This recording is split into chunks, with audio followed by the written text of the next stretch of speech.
Happy NBA Free Agency Day 2024. NBA Free Agency is here, everybody, and we are live. We are going to react to it all. We got a lot of Phoenix Suns stuff to talk about, and I cannot do this show alone. We are going to be joined by my good friend, ThunderStash Gaming. A lot of you guys might remember him by ThunderSteve Gaming. We're going to bring him on here in a minute. Quick little side note, just wanted to apologize. I meant to be live about 15 minutes ago, but I was getting some fresh air and trying to be away from the computer for a little bit, but that does not matter. We are live now. Got a great show planned for you. We're going to be reacting to everything. We already have breaking news going on, but before we dive into it all, we got to bring on my good friend, ThunderStash Gaming. Steve, if I accidentally call you Thunder Steve, please forgive me. How you doing, man? What's going on, my brother? I'm doing great. Life's good. I'm excited for free agency, as is everybody else. There's a lot of stuff going on, as you said, a lot of breaking news already. We're 10 minutes out from free agency officially opening, so this should be interesting. Should be a lot of fun. As always, guys, you can find me on YouTube at ThunderStash Gaming, and I do video game reviews over there for current video games, retro games, and then we have a weekly podcast. I'm on the Nintendo Byte podcast every Wednesday at 6 p.m. Arizona time. Thank you so much for introducing yourself, ThunderStash. I'm sure a lot of people on this channel know who you are and that they are excited that you are back. Real quick, Steve, do you just want to refresh the people's memory? How long have you been a Phoenix Suns fan for? Can you tell us your history with the Suns real quick? Oh, yeah. Been a Suns fan since 92, 93. You know, it's really a lifelong endeavor. I'm approaching 40 years old, so I've been a fan since I was 7. A very long time. Of course, that means I was there for the 92, 93 Suns. And that whole season, the magic of it, John Paxson shot still sits in my memory. I feel like almost every day, sadly. It still hurts after all these years. I've been through it all, though. The ups, the downs. You know, the year after we traded Barkley, we started at 0-13. Also the same year that King Rex hit that amazing shot on the Sonics in the playoffs. So, you know, a lot of memories. Suns are very special to me. Fun fact, I have a Phoenix Suns tattoo. It's the only tattoo I have. And I actually got it. And I like to mention this because this is important. I got this tattoo when I turned 18. And this was after we had traded Marbury to the Nets. We hired D'Antoni. We had an awful record. I think we had 24 or 26 wins. Okay. And we were going into the off season. So I remember turning 18 in May and getting the tattoo about 3 weeks before we signed Steve Nash on the opening day of free agency. So my point is, we're at the lowest of the lows that I had known as a Suns fan. That was the lowest point as a Suns fan at that point in time. Of course, we had even lower points prior to CP coming over. And that's what I was going to say. You were a real fan during those dark ages as well. And I know that for a fact because you and I used to go to games together and see each other at games. Good absolutely. Times, I grew up watching the games on, Channel 45. Back when you could use the antenna, when it was on channel 16, was on channel 34, it was on Cox 9, all the channels. Met a lot of the Suns over the years. Played. I won the 3-point shootout competition for the entire state of Arizona. Got to play at halftime of the Suns game in front of everybody. That's awesome. That was cool. Got to meet Dikembe Mutombo. Dude's got the biggest hands ever. Like, no joke. I've shook Oliver Miller's hand when I met Big O. because I got my card signed by him back in the day. And the difference, like his hands were huge, but Dikembe's were probably like at least this much longer. Like it was great, dude. But that was really cool. So yeah, point is, yes, lifelong Suns fan. This is my game room you see behind me on the other wall. It's filled with Suns stuff. I have Yep. Suns stuff all over I've my been there house. before. I have a Suns flag hanging at my house. They're very special to me, as they are to all of us, which is why you're tuned in today. Thank you for that, Steve. I do appreciate that. Like I said, you guys, ThunderStash Gaming. We'll dive into your rebrand a little bit later, but his links are down below in the description. Subscribe to his YouTube channel. Follow him on TikTok, Instagram, Twitter. It's all linked down below in the description. So, Steve, because the news is going to be starting to fly in here in about 5 minutes. Real quick, we'll probably be live for at least 2 hours, maybe more. But real quick, Steve, I got a little bit of water here. I have a couple water bottles next to me as well. But I also got a little bit of body armor, which I absolutely love. Got to have the electrolytes going. But with that being said, though, I might need a caffeine kick every once in a while. So I got a little bit of coffee here to get my juices flowing. It's the nectar of the gods. So what do you got over there, Steve? Well, of course, living in Arizona in the desert, we got to have water. So I have my I have my cup right here. I love that cup. Classic cup. I'm going to full screen you real quick. Yeah. I got to be careful as I'm turning this. Yeah, I know. The water's filled to the top. Yep. Yeah, classic. And then I got the Ghost right here. The Phoenix Suns edition. I love it. I love it so much. Which this is actually the Suns edition, guys. If you didn't know about that, you can You're Google on full screen too. Yeah, that's cool, yeah, man. There you go. If you don't know about it, you can Google it. And I got one of my friends over here for good luck today. Well, who's it gonna be? Oh, I have that. That's so cool, man. There it is. Oh, I love it. Yeah. Let me pull his collar up. That's a little like in bit pristine condition too. He's been working out on those shoulders. I love it. Not fitting as well anymore. Yeah, this is classic, so cool. man. This guy's been around forever. He's there for good luck. All righty, you guys. So like I said, we will probably be live for 2 hours, maybe longer. You guys already know the drill at this point, because every time I say we're going to be live for a certain time, we're live for even longer than that. But Steve, we got breaking news going on right now. We'll talk about it later, but James Harden has re-signed with the Clippers for about 2 years. But I want to talk about a player that we are all familiar with. And I believe the writer that this source is coming from. So earlier today, I made a YouTube short about it, by the way.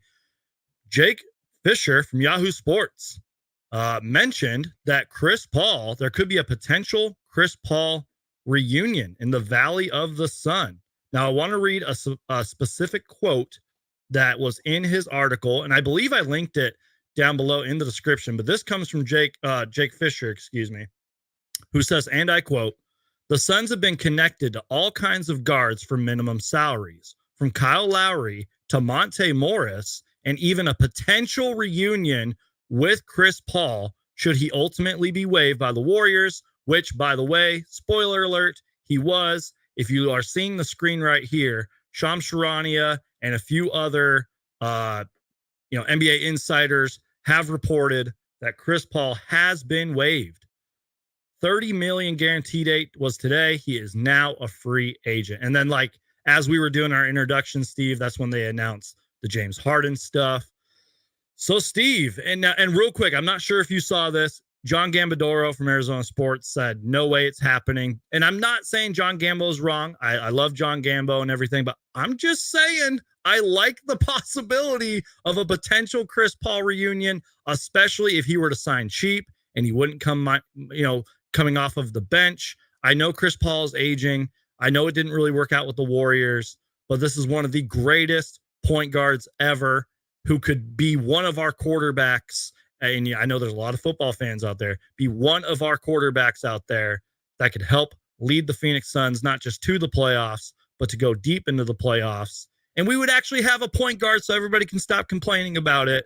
So, Steve, real quick, man, before all the free agency news starts flying in, what do you think about this, man? Is it even possible that there's a Chris Paul reunion? What are your thoughts about this, man? I mean, anything's possible, right? I do put a lot of stock into what Gambo has to say. Same Uh, here. I've been, I've been following Gambo since he started with Yep. Suns or with Suns with Arizona Sports back when it was 6:20 a.m. Uh, so I put a lot of stock into what Gambo says, which is unfortunate because when you said that, I'm like, gosh, really? Yeah, I know. Gambo Yep. said it? Yeah, he tweeted it. Yeah. He is in Norway right now, though. He's True. on his annual summer vacation, so you never know. Maybe he just Yeah. hasn't heard. Maybe Yeah. people his usual sources haven't reached out to him so he can enjoy his vacation. You never It is a know. busy day too. Maybe his sources haven't gotten to him yet, Bottom line, and Brandon, I said this last summer when we live streamed that we need a point guard. Preach. Bottom line.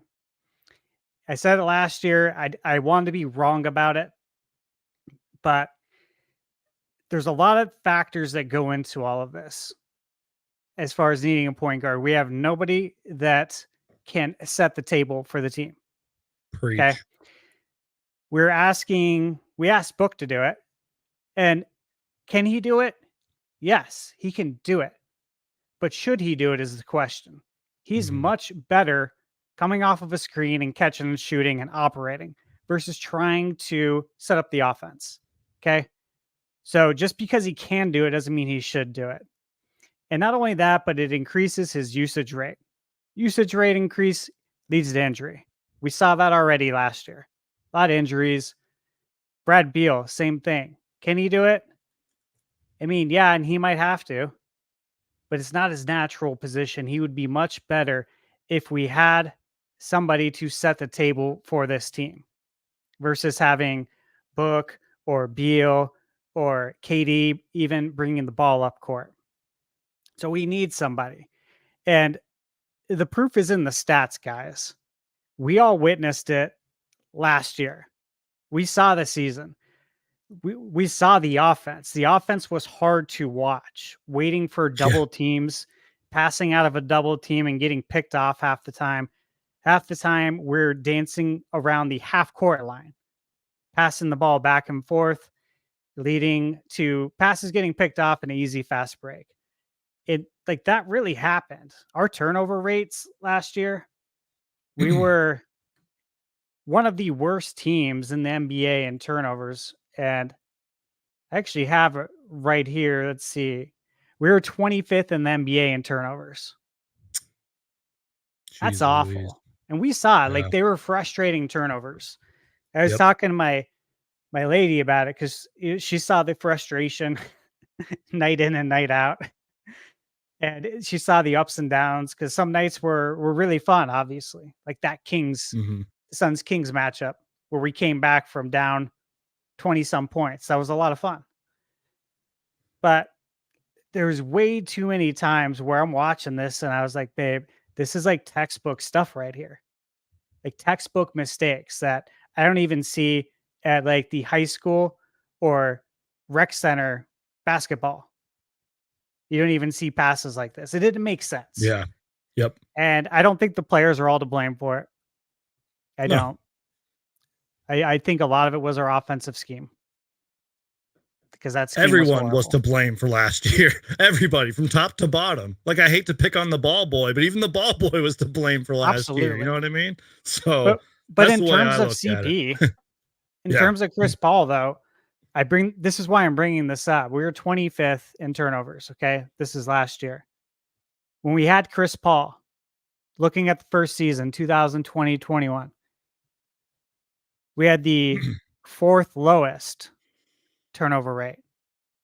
Right. 2021-22, once again, fourth lowest. And then 2022-23, 10th lowest. Chris Paul goes away. We try to do it with Book and Beal and KD. What happens? We go to 25th worst in the NBA. Huge jump, massive. So the point is, we need a true point guard, a true ball handler who has high passing IQ. Yep. And who can just be a guy who not only is going to compete out there, we all know Chris Paul is a competitor, but who can also maybe calm us down in moments of frustration. And when we're, let's say that we give up like a 15-0 run or something like that. And there's that one timeout, you know what I mean? A guy that can just be there for our guys and to also mentor the young guys. I know we got Book and KD and Beal, but can be another guy to mentor our young guys. And real quick, when you were talking, Steve, I looked up his numbers from last season. They're not super great, but they're not terrible either. About 9 points per game. He only played in 58 games, by the way. But 6.8 assists on 44% shooting and 37% from three. You know what I mean? And you and I were talking about this earlier. Like, if this were like 10 years ago and it was Chris Paul and Steph Curry, it would have been over, man. Like I told you, one of the greatest point guards of all time, setting up the best shooter of all time, it would have been game over. But I still think Chris Paul has a little bit left in the tank. I think even he has talked about that. Like, he wants to keep playing for as long as possible. And look, I know Gambo said no, and we're going to have to see what happens because free agency is officially underway. There's already been a few signings here and there, nothing Suns related. But we're going to have to wait and see. And I want to remind people too, you guys, real quick.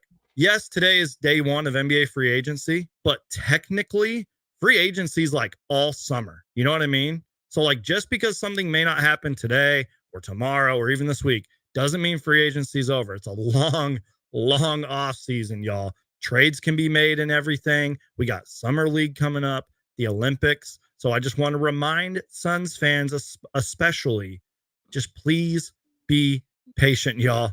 Be patient. We're going to have to wait and see what happens today. But I personally would welcome back Chris Paul to the Valley. I hope it happens. We need a point guard. But, as Jake Fisher mentioned, Steve, we can talk about this later and everything. But he mentioned Monte Morris, who I'm not going to lie to you guys, I don't know that much about. But Kyle Lowry, I definitely know a lot about him. And Chris Dunn has also been in, Phoenix Suns talks and everything. Gonna have to see what happens with that. I'm sure there's other players on the list. In fact, later I'll pull up a list of all the available free agents that you sent me. So we'll go over that later. But I would welcome Chris Paul back to the Valley. Real quick, Steve, too, if I interrupt you at any point, it's just because I'm checking my phone. I'm going to pull up Woj and Shams and everything. I'll be like, holy crap, Steve, that's breaking news and all that. So, Sounds good. I'm excited, man. This is going to be a fun show. I would welcome Chris Paul back to the Valley. Again, we can keep talking about it if you want, but there is other Suns news. Do you have any kind of final thoughts on the Chris Paul talk while we wait and see what's going to happen? Yeah, I think bringing him back, I would like it. Let's just say that. I think there would be a lot of positives. And yes, I know he gets injured. We all know that. We all do. Everybody gets injured. So you got to ask, is the juice worth the squeeze? Okay. That's what you really got to ask. Would you rather sit through all those turnovers and then have the turnovers continue to plague us this year, or not have to witness all that? And we can all collectively hope and pray that he stays healthy. And then maybe he does. Maybe he wins and we win it all and he retires. That'd be amazing. It'd be a storybook ending, but you never know. Obviously I want us to win an NBA championship and everything. I don't want to get greedy here. I want us to win like 5 titles, but I just want us to win one. And how incredible would it be to have Chris Paul, who did so much for this franchise, to come home, win a championship with us, and then ride into the sunset. And real quick, you guys, this is my bias fanboy talking here, but I do want to remind Suns fans how much Chris Paul did to us. You and I referenced it earlier. Like, you and I were fans long before we even got Chris Paul. And quick side note, just kind of pat myself on the back here, I was covering this team on YouTube long before we even got Chris Paul. You know what I mean? And just the way that Chris Paul not only changed like the culture of the team, the mindset of the team, made us not only a playoff contender, but a championship contender as well. Everything he did for Devin Booker too. Yep. Oh my goodness. Chris Paul, please, please come back to the Phoenix Suns. I just think it would be a great move.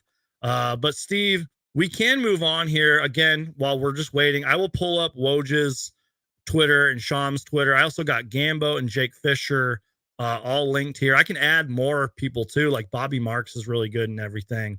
But we do have some other Suns related topics to talk about.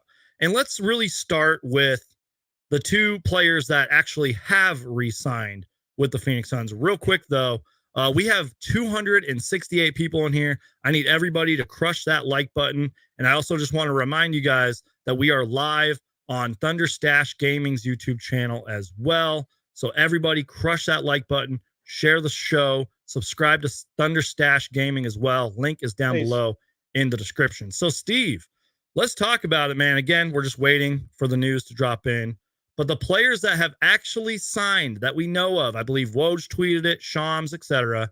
Royce O'Neal and Bol are back, and I am excited, man. Royce O'Neal, only played it was like half the season, sort of, and the playoffs with us. But Bol was with us all year, even though he was kind of on the bench for a while. But both of them provided a lot to the Phoenix Suns. I mean, obviously Royce O'Neal with the 3-and-D wing, also kind of being a starter for us when we needed him. And at times a pretty good three-point shooter, kind of struggled in the playoffs though. Bol sort of had a rocky but yet productive season. Like I said, was on the bench for a very long time, then actually started getting playing time. And while the stats may not have been there, I thought he was really productive, definitely grew a little bit. I think at times he was a little underrated on defense. And I don't know if you've seen, like, pretty much what I'm trying to say is there was a photo that surfaced maybe like a week or so ago. He was in the gym with Kevin Durant and Chet Holmgren from the OKC Thunder. I saw. Like, I love that. That dude just seems to be locked in. And he's going to be, I don't know if he officially made it. And I think it's Sudan's Olympic team. I probably just butchered that. The country he's from, Sudan. Oh, Sudan. Yeah, Sudan. I'm sorry, y'all. My apologies. He's on their training camp roster, and I think he's got a good chance to make it. So it just seems like he is locked in and just plays basketball. Like, that's Kevin Durant right there, pretty much. You know what I mean? So Bol re-signed, Royce O'Neal re-signed, and if I'm getting this correctly, I think Royce O'Neal was like 4 years, $44 million, I believe. That's correct. And fun little tidbit too. And I found this interesting. If Zach Lowe's reporting is true, let me pull this up real quick. Zach Lowe said something along the lines. Give me a second here. I'm going to share the screen. That Royce O'Neal's deal has no options, so no team or player option. Let me show it on the screen real quick. I'm sorry. So this is Zach Lowe from ESPN. Deal has no options, team or player, and is fully guaranteed all the way. Sources tell ESPN. So, Steve, I know that was a lot to unpack there. What are your thoughts? You can start with either Royce O'Neal or Bol. Any thoughts? Are you happy with these signings? And we also have some other Suns players we need to talk about afterwards. So, what do you think, man? Very happy with the signings.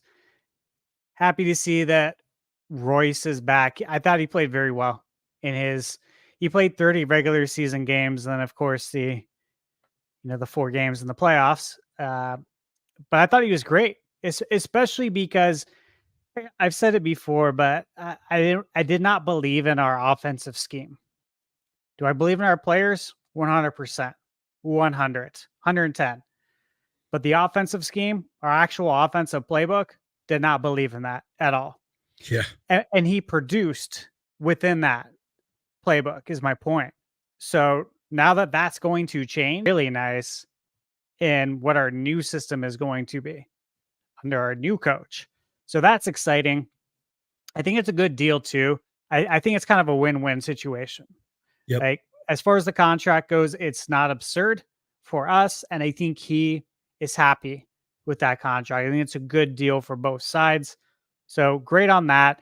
We need someone who can stretch the floor. Royce is perfect at that. He is bona fide 3-point threat. He played great defense. I'm very happy with it. So, Bull, very happy.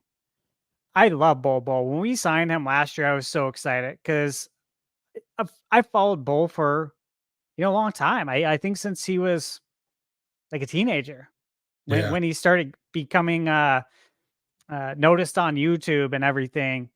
So I've watched Bull for a long time, and when he got the minutes, he produced. And for everyone that watched the whole season unfold, he started getting better as the season went on. We all saw that. Yep. And that's a combination of things. It's a combination of getting minutes.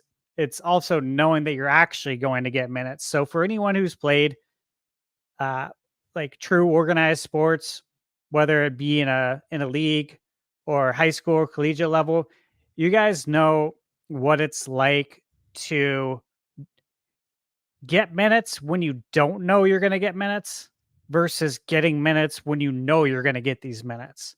We've seen it in the NBA. We've seen it at all the levels. When you know you're going to consistently get X amount of minutes, it's a lot easier to produce when you know you're actually going to get playing time versus, hey, coach played me today and now for the last 6 games I haven't played at all. I don't know what's going on. It Yep. shoots players' confidence level down drastically versus, hey, I'm getting consistent minutes, right? I must be doing good. And then they go out there and they produce. People who feel good about themselves produce good results. It's proven. Preach.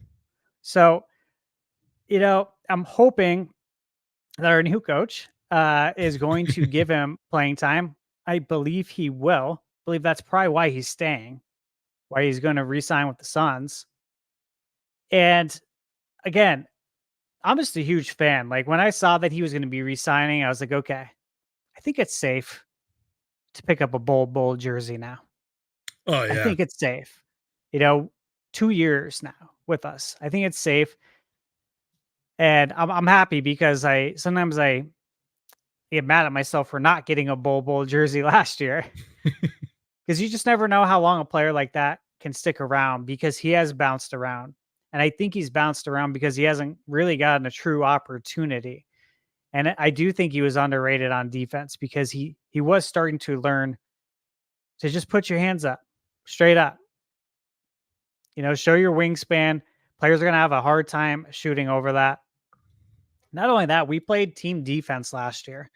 Mhm. And I don't know that we're going to be doing that same, team defense philosophy because, I mean, actually, I know we're not going to be doing that because it didn't really work. Right. That's something we talked about last time, Brandon. Everyone's got to buy in to the team defense strategy. Like all 5 guys on the court have to be like holding a string and moving along that string.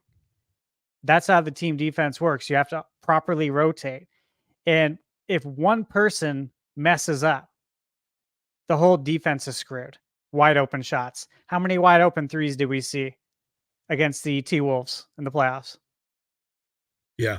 You know what I'm saying? Like, I don't think we're going to do that this year, which Mhm. means he should have a better opportunity to showcase his defense because it's not a Yeah. team defense. And might I add, I don't know why we haven't done this. Give this man a sponsor. He should be on the Earnhardt commercials. That ain't no Right. bull. Come on, man. It's too easy. It's too I love easy, it. right? Get Bull a sponsor right now. No, I agree with everything you said, man. That's one thing that I might have left out, and I think you did touch on it. Like he did improve, throughout the season, and especially on defense. I think I might have touched on the defensive part, but you're absolutely right, man. And I love what you said about like getting minutes, having confidence in yourself rather than being benched and saying like, did I do something wrong? Did I not play well and everything? I absolutely love how you worded that. And yeah, Bull planning to re-sign with the Phoenix Suns, as Adrian Wojnarowski tweeted out. And one thing I was reading a couple articles like on Bright Side of the Sun and on Arizona Sports and everything. I want to just quickly go back to Royce O'Neal. And this is a quote from Bright Side of the Sun. But the fact that Phoenix was able to bring back O'Neal back with an average salary of about 11 million is a big win for James Jones and the Suns. His contract is tradable if need be and allows the team, some flexibility moving forward. I'm not saying the Suns are going to trade Royce O'Neal. That's not what I am saying. But Steve, sometimes things don't really work out. Players got to go. It's a business first. That is a pretty flexible contract. Was it maybe a little bit of an overpay? Possibly. But again, he's a 3-and-D player, good culture guy. He even talked about, I saw not really a press conference, but a post shoot around where he was like, yeah, I wanted to be in Phoenix. I want to stay here. I want to resign. Sort of like Grayson Allen said, by the way. So we're not going to trade Royce O'Neal anytime soon. I'm glad he's back. And even with, with the whole CBA and second apron and all these luxury tax penalties and all that stuff, it's a good move.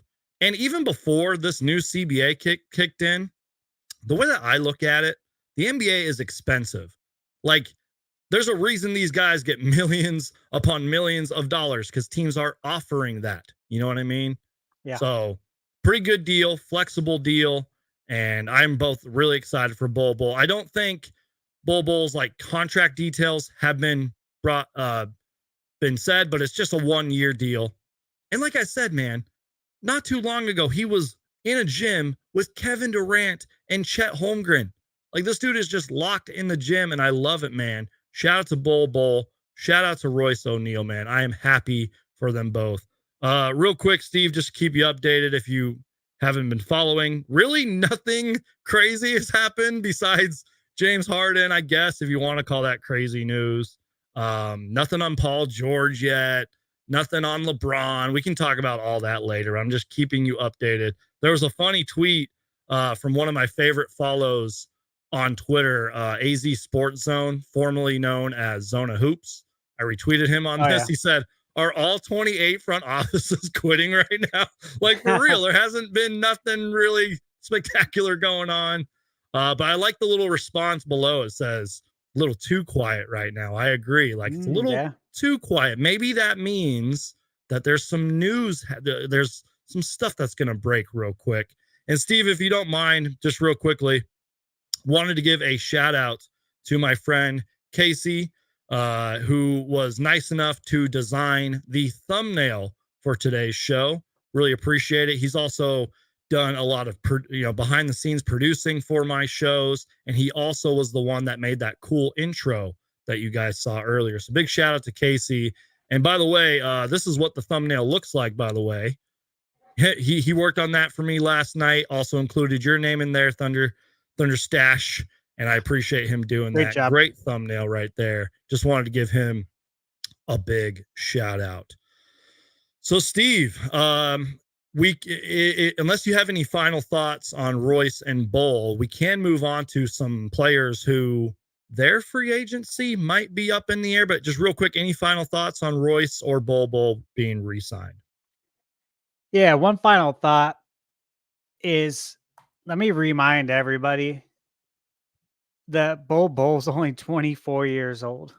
Thank you for saying that. He's a kid. Like, he's young. He's in the NBA. He's young. That's 24 years old. He's a young guy. And I think he's only going to get better because, as you said, he was working out with KD in the gym. I mean, I've seen so many videos since we signed him of him working out with other players. So many.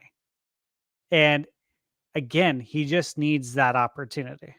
That's it. Yep. If we give him an opportunity and consistent minutes, he is going to produce for us. So really happy about Bol. I'm glad you said that too, because obviously this team is still forming and still taking shape.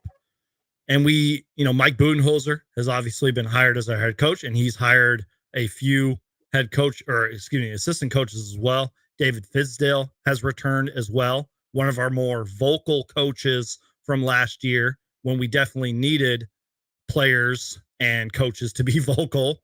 You know what I mean? Yeah. Taking shots there at Devin Booker and Kevin Durant, but that's okay. I mean it. So we got our coaching staff. The roster is taking shape. And I agree with you.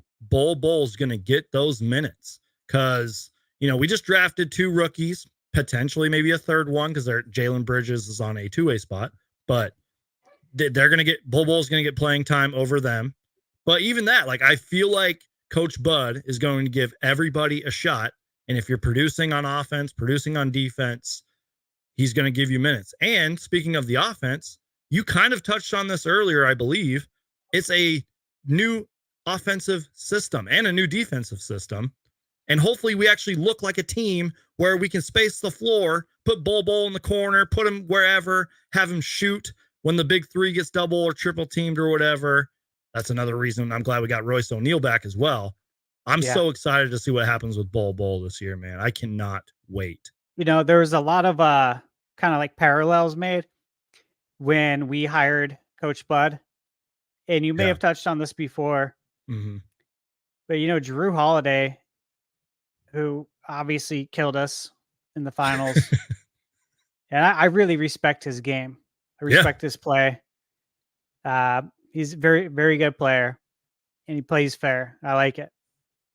But Drew Holiday, you guys know he wasn't a point guard. Prior to coming, more like a combo guard. Yeah, he played shooting guard primarily, even though he doesn't shoot a lot. He was shooting guard to basically defend. He was not a primary ball handler prior to the Bucks. So the parallel, of course, is that Beal is not a point guard, right? He's a shooting guard. That was his job. He's going to probably play some point guard for us. But the thing is that Coach Bud obviously did a really good job transitioning Holiday to becoming a point guard in that driving kick kind of system that they had. Right. And so immediately when we hired him, that was being discussed locally here on Arizona Sports. And I was like, yeah, that's true. I remember that. I remember Holiday was not a point guard prior to joining the Bucks. So, you know, that's something to look forward to as well. That's why, look, I know it's just preseason, but like I'm really kind of hyped for that first preseason game because I want to see what our offense looks like. I'm literally going to have my face right in front of the TV for those first few offensive possessions for the Suns because I want to see what they look like, man. You know what I mean? I cannot wait to see that first preseason game. And I know players take it easy during preseason. They're holding back until the regular season, but I'm going to be glued to that TV screen to see what our offense looks like. Because it will just be, I always say this about preseason, whether we have a good roster or not, I'm like, preseason gives us a small preview of what teams are going to look like. And I cannot wait. It reminds me, I just looked it up. Oh my God, wild. Okay, so 2004. Quick story. That was the offseason that we signed Steve Nash. And I was, again, my cousin Jim and I were so excited to go see the Suns with Nash because we really, truly believed we were going to do something special. Right. And of course we did. We went to the preseason home opener and it was against the Jazz and we won. This is back when they had Carlos Boozer. Like they had a good team back then. That's a throwback right there. We beat them 108-67. Absolutely smashed them. So going from a team that only had 20 some wins to literally beating the crap out of the Jazz. That was really exciting. So yeah, it is going to be exciting to see what our offense looks like. Very exciting. Yeah, absolutely, man. I cannot wait. It's going to be so fun. Just really excited for everything, man. Maybe later in the show, we can get your thoughts on the players that we drafted. I've talked to them a lot in detail during live shows and in videos, but let's kind of transition here, Steve, because we're already 40 minutes in. We got 333 people in here, by the way. So everybody crush that like button, share the show. But just real quick, Steve, let's kind of focus on some players who may not be returning. And there's sort of been some weird reporting, and I'm not trying to attack the reporters here. At first, and I forgot if it was Gambo or Jake Fisher or Mike Scotto. There's lots of reporting around it.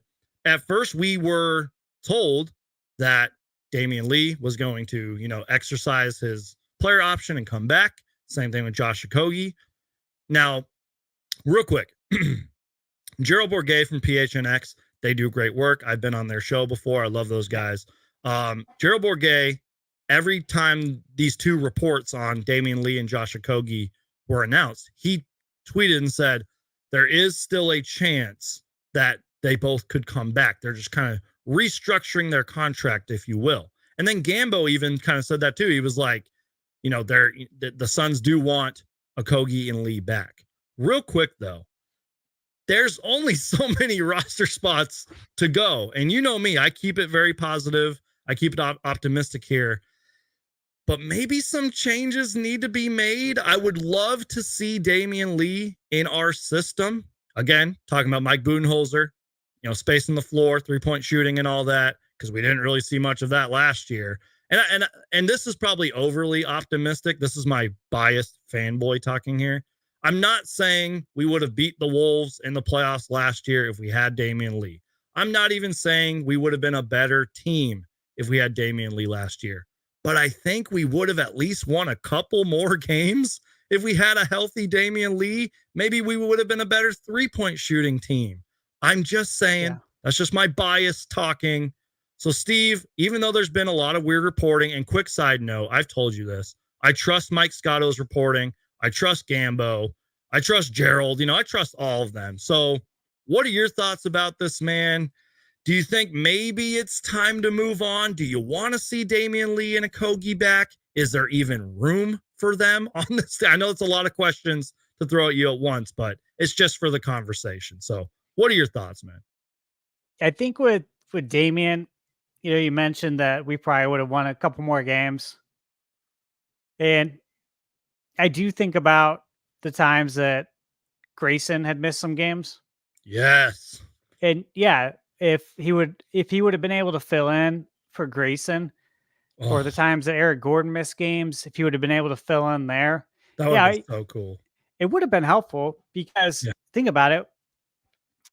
What was, if I recall, what was Damian's 3-point percentage the prior year when he was healthy? I'll look it up real quick, but probably like it was top 5, right? Yeah, it was maybe higher than 40%. Damian Lee, I'll look it up real quick. Yeah, so it's interesting because we had Damian, who came over to the Suns and obviously just killed it, especially when you compare it to his prior role with the Warriors. And then we had Grayson come over from the Bucks. 44.5%, by the way. I'm sorry. 44.5% in 2022-23. That was a career high, by the way, because the season before that, it was 33%. That was when he was with the Warriors. 44.5%, dude. And Grayson had a huge jump too. Yeah. Huge, massive. So to have, my point is to have like two of the most deadly 3-point shooters together and actually playing, and not one of them being hurt for the whole year, that would be nice. That'd be a nice luxury to have. Yeah. So Damian, would I like to see him? Yes, I hope he's healthy. I hope he's healthy because he was out for a long time. As far as Josh goes, I love Josh. Yeah. His defense is absolutely ferocious, and we need that because we all know you can't have enough guys like that on your team. Now, is he a liability with the offensive scheme that we had last season? Yeah, he was. Because our offensive scheme last season, a lot of times it had him being the only guy left open, and you got to knock down that shot. So yeah, that was a liability. But again, you always got to ask, does the good outweigh the bad? Yep. The pros and cons here. And I think there's more pros for sure than cons with Okogie. Yeah. We're not asking him to be an offensive threat. We need you to finish at the rim and play defense. Yep.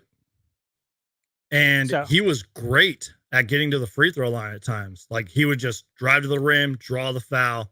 I loved it. And I understand the 3-point concerns. Maybe we'll talk about it later, but that's sort of a concern with our new draft pick, Ryan Dunn. We'll talk about that later. I understand it. I hope Josh Okogie is working on that 3-point shot if he does come back. I know I hit you with a lot of questions too, but I just figured we would talk about this because free agency is kind of going slow right now. There's really not too much going on. But hey, we can talk Suns. That's what a good majority of the audience is here for, anyways. So, but I also love Josh Okogie. I'm not trying to pick on them here or anything, but I'm just, we're playing messenger here. We're just reporting on what's being reported on. We're talking about it. We will have to wait and see, man. But the reporting around this is kind of a little confusing too. Like one moment said they were coming back, next moment saying they're opting out. Now, I did say this. I was talking to some friends and some other people. I think I even tweeted it. They might just be, quote, testing the waters of free agency. That's what free agency is all about. Get your feet a little wet. See if teams are making you offers. Maybe the Suns are like, hey, okay, we'll throw you a little bit more money here. Yeah. We'll have to see, man. What I had read with Okogie is that, of course, he opted out, but we have his early bird rights. Okay. And the Suns do want to re-sign him. Yeah. But for more than the veteran minimum. This is exactly what I got as far as the intel there. And then with Damian, he just straight up declined his 2.8 million player option to enter unrestricted free agency. So Damian's unrestricted. Gotcha. Josh, we have his early bird rights. So I think that the early bird rights means we could like match another team's offer to like to 105%. Yeah, I believe so. It's in our. I think that kind of happened with like Grayson Allen, I believe, and I think maybe Royce O'Neal. I could be wrong on that, but you get the point. Yeah, so there's unrestricted free agency, then restricted, and then there's the bird right factors, which that's where it can get a little gray. But yeah, you know, would I like to have them? Sure, I would. But then we also got to ask, like, the whole idea of like, what are we doing with this entire roster? Like Eric Gordon, exactly. That's another name. Like he declined his 3.4 million player option to become a free agent, and I think he's gone. I think he's going to be as good as gone. What do you think? Yeah. So I'm actually glad you mentioned that. I did talk about that a little bit in my videos and live shows because at first he told The Athletic, quote, he's 50-50 on returning. And then somebody from The Athletic was like, there might be a potential reunion with the Houston Rockets, which, by the way, they won 21 more games this year. They were great on defense. They might be a playoff team this year, so him going back there might make some sense. But anyways, but then, yeah, I think the news came out. He's declining his option, free agency and all that. I like Eric Gordon. Again, this is just I know I keep saying the same thing here, but it's true. I kind of wish I would have seen Eric Gordon in a Mike Budenholzer system. I had some friends DM me about that, like, oh, dude, I want to see Eric Gordon come back, man. But then again, there's a lot of Suns fans that were like, I'm so glad Eric Gordon's gone because he was inconsistent at times and it showed. And in all fairness, you know, like when he didn't play good, we didn't win many games. That's just a fact. But when he did play good, like if he had 20 points or more, we won a lot of games. And that is a fact. So what do you think on the Eric Gordon stuff? Well, it's tough. Like, Brandon, if you look at his stats for last year, and I don't have his full stats pulled up. I can pull them up if you want. They're pretty good. Yeah. Like, they're pretty good. His stats speak to a different narrative than how we feel, is what I'm saying. So it's kind of difficult because it's like, yeah, I understand what everyone's saying about his inconsistency. I get it. We all watch the same thing. But then when I look at his numbers, they're on the screen too, but go ahead. Yeah, I pulled up his numbers earlier. I was like, I mean, let's see here. So he shot 44% from the field and about 38% from downtown. So almost a percent 11 higher points than his career. But again, I think so many of our players didn't do well under our offensive scheme. So it's Preach. unfortunate. Like you said, you talked to a few of your friends about Mhm. this. It's Yeah, unfortunate that we don't get to see him under Coach Bud because honestly, I think this system that we had was just god awful. It was yeah, really this was a very bad offensive scheme for us. It yeah. reminds me, you know what this team reminds me of? You It probably should already tell know me where right I'm now. going. I can't wait for you to say it. Yeah, you know where I'm going. This reminds me of the Terry Porter Phoenix Suns. Ah. The team that no, it's I'm saying like, look, we had the Terry Porter Phoenix Suns. Yep. It didn't go well. That was when we were hosting the All-Star game. We get rid of Terry Porter in the offseason. We bring in Alvin Gentry. We bring back Alvin, bring Mhm. back the 7 seconds or less. Remember, we brought in Terry to bring defense. Yep. What did we bring in our last coach to do? What is he known for? Defense. Did it Defense. work? No, it didn't work. So now we're going to go back to what worked. We brought in Alvin.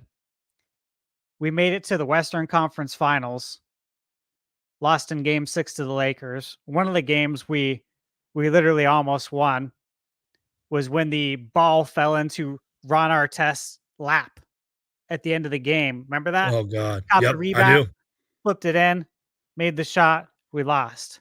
I was at Uncle Heartbreak. Sam's with a lot of my friends that day. We had some beers, and I Yeah, I remember was we were out. all standing up when it happened, and I just sat down in disbelief. Heartbreak Hotel right there, man. I will never, ever forget that. I'll never It forget happened it so either. fast too. It was just like bam. Yeah, but to me, that's what we just saw. So my point is that you could bring back the same, almost the same roster, same nucleus with a different coach and get completely different results because that's what that Preach. Suns team did. Yep. So it's something to think about. Real quick, I'm kind of glad you said that too. Keep in mind too, Suns fans, this was back before like social media was like a big thing. I think I might have had my YouTube channel back then, but I wasn't talking about the Suns back then.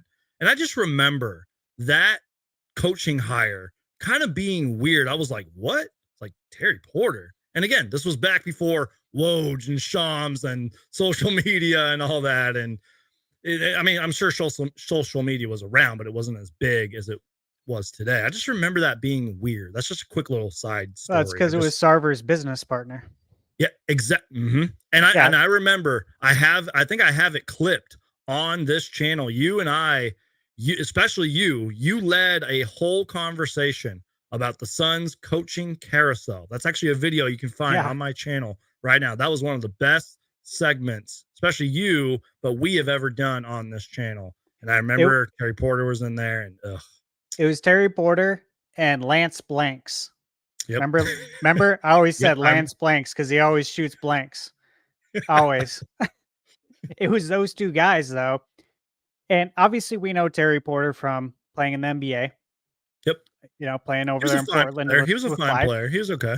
Yeah. But he Terry got the job and so did Lance Blanks based on Sarver's real estate business dealings with them. Because that's Yeah, the business Sarver worked in. It was real estate.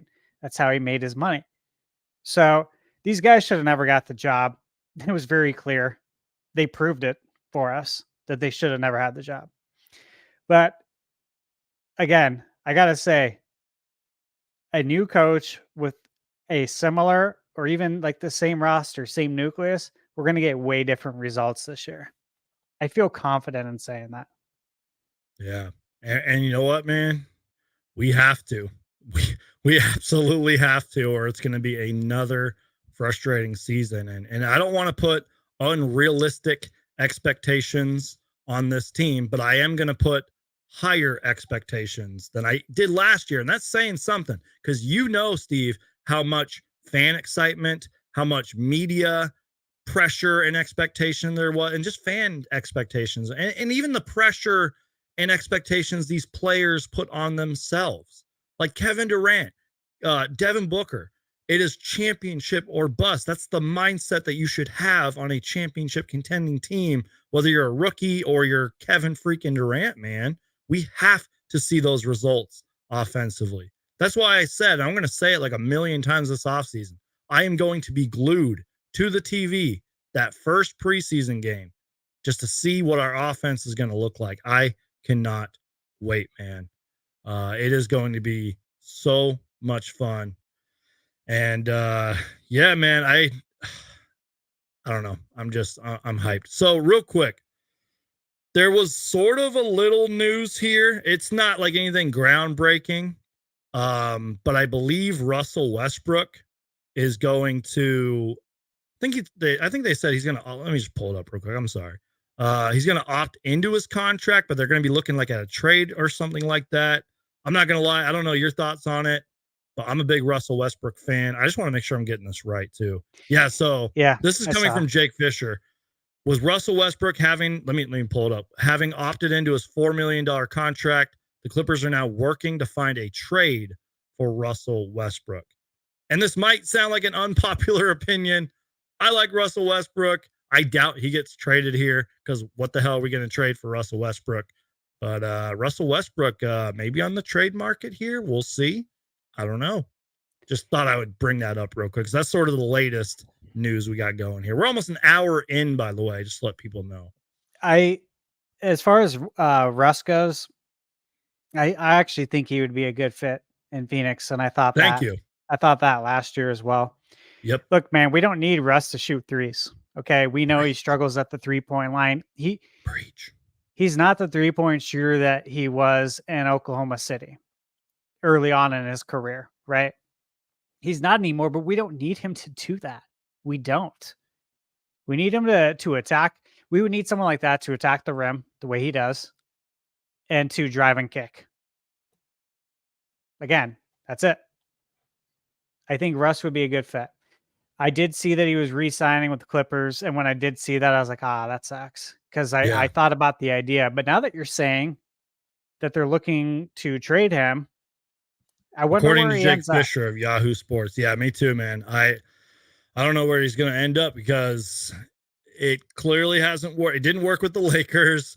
It might have worked at times with the Clippers, but obviously it didn't because they're looking to move him. And obviously the big holdup here for free agency, and I guess we can kind of talk about it to an extent. This isn't really our field, if you will, but I think maybe there hasn't been much free agency news because of everything that's going on with Paul George. But before we talk about that, I'll just give my thoughts on Russell Westbrook. I'm a fan, man. This guy is one of the greatest guards, whether he's a point guard, combo guard, shooting guard, whatever. He is one of the greatest guards ever. And, a triple-double machine. I believe he has the most triple-doubles in NBA history. Former MVP, multiple-time All-Star, All-NBA and everything. One of the greatest point guards ever. And even though he's not the player he used to be, and he is declining, he is getting older, this guy would bring it every single game. Do you remember when we played the Clippers 2 years ago? I think in the first or second round. Remember when Westbrook got in that fight with that like fan or whatever in the hallway? You remember that? It was that series. I remember, man, there was one game where he pretty much won the game for the Clippers. You know what I mean? It was just because of his activity on the boards, attacking the rim, getting to the foul line. And real quick, Shams Charania is also confirming the Russell Westbrook stuff. He says that they're actively looking to move Russell Westbrook. So I just wanted to share that with everybody watching along live. But my point is, this guy would bring it every single day, man. And I would welcome Russell Westbrook. That's one thing I'll always say about Russ is that you can never take that away from him, his competitive fire. Like that's not somebody you'd ever need to motivate. He always brings it, man. He's a self-motivator. He wakes up motivated. It would be nice. I've always thought that would be nice, though, personally. Yeah, so absolutely, man. It'd definitely be good to keep some tabs on him and see. I just wonder, like, they want to do a trade. Yeah, I know. I don't know where he would end up. Now, real quick, there's a lot of teams that have salary cap. Not really sure if that would factor too much in here, but like I know the Sixers got salary cap room, the Magic, the Jazz, and there's like 2 or 3 other teams there. And again, a lot of this sort of I think is waiting to see what Paul George is going to do. Like I don't know. And real quick, because you sent me this, I'll pull up the better picture too. So sorry. Actually, no, I'm not sorry. Not sorry to all the Rockets fans who thought there was going to be a Devin Booker trade to Houston, which that was ludicrous. That was never going to happen. Devin Booker, as you can see here on the photo, my computer's being a little laggy. I apologize. But as you can see, Devin Booker at the Phoenix Mercury game, watching Caitlin Clark. And yeah, I love it, You man. see, Wearing the Team USA hat as well. Yeah, I love it, man. Devin you can Booker. see the first comment there. Coach Bud's in the building too. Oh, let's go. And he was sitting next to Matt Ishbia. Devin Booker was. Yeah, let's pull that photo up real quick. Also, real quick, Shams reported that Russell Westbrook and the Denver Nuggets have interest. Holy cow. You know what? I know we don't want the Nuggets to get better. I actually kind of like that for the Nuggets because, you know, Jamal Murray is a great player. He's a playoff riser, but there has been the injury history. Him coming off of the bench potentially, maybe even starting for them, because who knows what happens with Kentavious Caldwell-Pope. Yeah, I don't know. Maybe. Interesting. I could maybe see it. But hey, yeah. I'm just saying, in the very unlikely event that Russell Westbrook gets traded, I would be a fan for it. I know a lot of Suns fans wouldn't like it. I'd be a fan for it. I would welcome it. Maybe that's just me and my bias towards Russell Westbrook. I'm a big fan. We'll have to wait and see. But man, now that I think Westbrook and the Nuggets, it just kind of makes sense. I don't know why. Oh boy. Where do we think Clay's going to go? It says he's talking with the Mavericks, Lakers, Clippers, and Philly. Because I think we need that to drop too. I want to see that drop because I think that's what's happening here. Yeah, if the Clippers are a team that's interested, obviously Clay plays shooting guard, Russ he was playing the backup point guard. But how much money do you have for all these guys as well? So I want to see that ball drop too. Because I think learning what happens there will give us better clarity on Paul George, because Paul George was talking with Philly as well. Yep. So that's what I was going to say was the Sixers have, I believe $63 million in salary cap, because technically the only players on their roster who are signed are Joel Embiid, Paul Reed, like Ricky Council. Technically, you could throw Tyrese Maxey in there because you know he's going to get the extension. He's not going anywhere. So they technically have like 5 players. So if you really think about it, they only have Joel Embiid and Tyrese Maxey who are signed. I think everybody else is like an unrestricted or restricted free agent. So Paul George, maybe to the Clippers, it does make a lot of sense. But Klay Thompson, to answer your original question, first off, let me just say this. I don't think it's anything hostile towards, the Clippers and all that. I think, or not the Clippers, the Warriors, Klay and the Warriors. I don't think it's anything hostile. Like, he's one of the greatest Warriors ever. He's one of the best shooters ever. I think it's just a matter of maybe a little bit of a lack of communication and obviously money. That's what's happening there, in my personal opinion. But I think it's going to be whoever can give Klay the best chance to win a championship. And I know that sounds cliche, but it is kind of true. Whoever can give him the best chance to win a championship. But like, I wonder if a team maybe has to really believe that Klay Thompson still has a lot left in the tank. We all know he can shoot, but he's declined. He's had injuries. He came off the bench last year. You know what I mean? Like, I don't know, man. And as we've mentioned lots of times throughout the show, got to wait to see what happens with Paul George. Yeah, he had a I don't. big Yeah. decline last year. I'm sure you've seen it, but there's definitely some highlight reels or low light reels you could call it of Clay Yep. that I've watched recently on X, and I remember seeing some of it too live. He does not look like himself. He does not look like the old Clay, and he's probably never going to go back to the old Clay because he ain't getting any younger. He did have a major injury. Was it his Achilles? Yeah, I believe so. Wasn't that during the finals? Then didn't he like re-hurt it too? Or it might have been the knee in the finals, and then he hurt the Achilles and probably had some other injuries as well. Like, Yeah, he had a lot, yeah. and I obviously I ruptured, completely shredded my Achilles tendon Ouch. playing basketball, so I know how it is. It's a Mm, really hard injury to come back from. A lot of people don't, but he had compounded injuries. It wasn't just that; he's had a lot, and mhm. he just looks like he has lost quite a few steps. Yeah. And I'm not surprised that he's moving on from the Warriors. I'm really not surprised. I think they're done. I don't know how much that dude's got left in the tank. Kind of glad you said that about the Warriors. So, real quick, I think I've seen some things about Clay and maybe Dallas, but like I don't know how much salary cap they have. They already got Kyrie, Luca. They just traded for PJ Washington and Daniel Gafford, all that stuff. But anyways, um, real quick on the Warriors. Obviously, every dynasty comes to an end, and I know they won the championship in 2022. Whatever.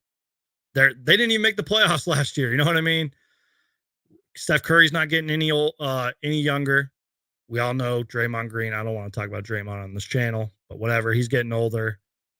And sure, they have like a little bit of youth. Moses Moody, Brandon Podjemski, however you pronounce that name.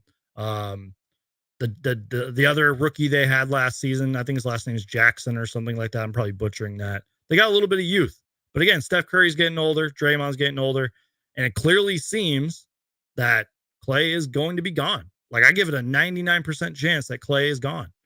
So do they just ride this out with Steph Curry for as long as possible? I'm not saying they're going to blow it up this offseason. That's very unlikely. But like, okay, Clay leaves. They make the Warriors make a couple moves. Draymond stays. You're an 8 seed at best. Like, what are we doing here, Warriors? Like, when do they legit pull the plug and just say we can't compete anymore, Steph? We're sorry. We understand if you want to go. Like, you know what I mean? All I dynasties do. come to an end, man. Like, though I would not want to be the Warriors right now. And plus, Bob Myers left their front office. He's in broadcasting now. He was the kind of architect around all of that. He was. And I don't know, man. I don't know what the Warriors are doing. So, I mean, yeah, the West is loaded. It's always loaded. We say this every year. We say it. Mainstream sports media always says it. West is always loaded. However, I do think it's even more loaded. yeah, I really do, because there's teams that are definitely up and coming now. Like we're going to see the Spurs improve. yeah. The Grizzlies are a lot healthier. Well, they're gonna. We assume the Grizzlies will be healthier. We'll see what they do this offseason. Denver, maybe they'll pick up the pieces and be better than they were last year. The Rockets, I mentioned the Rockets earlier. I think a lot of people are sleeping on them. 21 more wins, dude. They won 41 games this season. Alfred Sengun goes down with an injury. They win 11 straight. They almost made the play-in tournament, dude. Ime Udoka is their coach. They all focus on defense. We'll see. The West is loaded. Oh, and then somebody in the chat just mentioned it too. The Pelicans got better with with the DeJounte Murray trade. Yeah, Like, they did. Think dude, about and that. this. Go ahead. Go ahead. So obviously, we got the teams that made it. You want to pull this up? Actually, you want to pull up the Yeah, I NBA can standings? Yeah, I'll pull it up. Let's just talk about this briefly. Yeah, NBA stand. We got time to kill because really nothing's going on right now. I think everybody's waiting for Clay and Paul George to make their decisions. Let me just pull up the standings. Give me 1 second here. Okay. And again, Steve, we can really talk about whatever at this point until there's actual news. So let me just share the screen. Okay, so it's pulled up. Let me scroll down to the west. Maybe we can talk about the east too, but we'll start with the west as well. So here's the Western Conference. Can you see that okay? Let me make sure. Yeah. All right, so let's take a look at this, right? So if you remember the 2022-23 season, if I recall, the Thunder had lost in the play-in tournament. Was that right? I believe so. I think they were close. They were like on the rise. Yeah. And then the next year, they're the number 1 seed. Yep. Huge jump. Okay. And they made it to what, game 7 or 6 of the semis? Yeah, they're dangerous. And Giglius Alexander, he's a free throw merchant. He's a free throw merchant. Yeah. It's frustrating to watch, but the refs call everything for him. It's like him and Austin Reeves, free throw merchants. Don't even get me started. So you got the Thunder. They're not going anywhere. Nuggets are not. T-Wolves. Okay, we can just say that for sure the top 6, they're not going anywhere. So that's top 6. So that's the Thunder, Nuggets, Wolves, Clippers, Matt. Well, maybe we'll talk about the Clippers later. So top 6. Yeah. Lakers, they're going to spend money. So that's 7. The NBA is going to find a way to get them involved. You know that. Oh, yeah. Even I'm if counting it means, right now. That's 7 teams. Even if it means the Lakers shooting 20 more free throws than every team, every game, because we've seen it happen. We've already seen it happen. Yep. So that's sticking around. The Pelicans, well, Zion, can he stay healthy? That's always going to be a question. Yep. Brandon Ingram. Question mark with him right now. Where's he going? Maybe. Yeah, where's he going? Yeah, maybe. Even if he stays, like Pelicans are probably in the top 10 of the West. Kings. Yeah. They had a rough season, but they still, play in tournament. Sorry to interrupt. They had a rough season, but Herter got injured. Herter got hurt. And did Monk get hurt? Yeah. Oh, he did. And that was a big reason they didn't, That's a lot of their offensive firepower. Like that's how they extend the defense out to the 3-point line and then open up the middle for Sabonis. And that's how they're able to drive and kick. And when you don't have those 3-point threats, they're not going to be as good. But when those guys are healthy, extremely dangerous. So exactly. If you look at the teams that are rising, let's talk about that. I think the Rockets are rising. I'm sure you do as well. Yep. They're young. They're maturing. You remember the Rockets from a few years ago. And you're like, dude, you know what I mean? Like it was a very immature team. What was it? Jalen Green was just shooting every single shot. There was no shot that he didn't like. He was trying to dunk on everybody too. Yeah, it was kind of a clown show at times. Okay. The Jazz. Remember how hot the Jazz started? Yeah. You still got Laurie over there. Yep. I wonder about the Jazz. They had a great draft too. They had a really good draft too. And they still have lots of, okay, real quick. I'm just reading something that Shams is reporting. Okay, I'm sorry. Yeah. The Clippers are working with Russell Westbrook. Okay, we already knew that. Okay. Sorry, my bad. But yeah, so the Jazz, they had a really good draft. They still have tons of assets from the Mitchell and Gobert trades and whatever other trades they've made too. I know you know this name. Danny Ainge is in their front office, one of the brightest minds in basketball. Yep. And I think they had a really good season prior to this past season. So that was like 2022 or whatever. Yeah. But then all of a sudden, I think they kind of started off well, and then they said, all right, we're going to kind of quote tank without actually tanking. Yeah, I remember that. They only won 31 games, is my point. But they're young, they're athletic. Larry Markkinen is an all-star, borderline all-star player, really, really good player as well. Like I said, one of the brightest minds in basketball, tons of assets. I think there was even a small report Paul George could go to Utah. I doubt it though. I did see Okay. that. So we got a little bit of breaking news from Mike Scotto. This one hurts, man. The Philadelphia 76ers and free agent Andre Drummond have agreed to a 2-year, $10 million deal. That was one of my targets, Andre Drummond. I wanted Andre Drummond. We can get back to the standings here in a minute. Yeah. But Andre Drummond was one of my targets. That hurts. That's from Mike Scotto of Hoops Hype, and I'll pull that up so everybody can see it. So they're gonna have Embiid, Yep. Reed, Paul Reed, and Drummond. Yep. And sorry, my computer's just being slow. Interesting. But yeah, that's so again, Philly has the salary cap space. They have it. You got to spend it on somebody, whether Paul George comes to the team or not. You got to spend that money. I know some people, or sorry, I say some Suns fans didn't want Andre Drummond because he doesn't, quote, fit our system. But I was always saying, we don't even know what our system's going to look like right now. No. And I think Andre Drummond would be great because I think it was only like less than 20 minutes. The dude put up like 9 and like 10 rebounds or something like that. Yeah. The dude is a paint presence, sort of a post player, can dunk and everything. Long, athletic a little bit, can catch lobs, block shots. Like, I love it, man. Like, and as Suns King says right here, good luck rebounding against the 76ers. They also got a second-round pick, I believe. I think his name is like Adam Bona or something. The dude is a athletic, long wing freak. So, yeah, good luck rebounding against the Sixers. Damn. Yeah.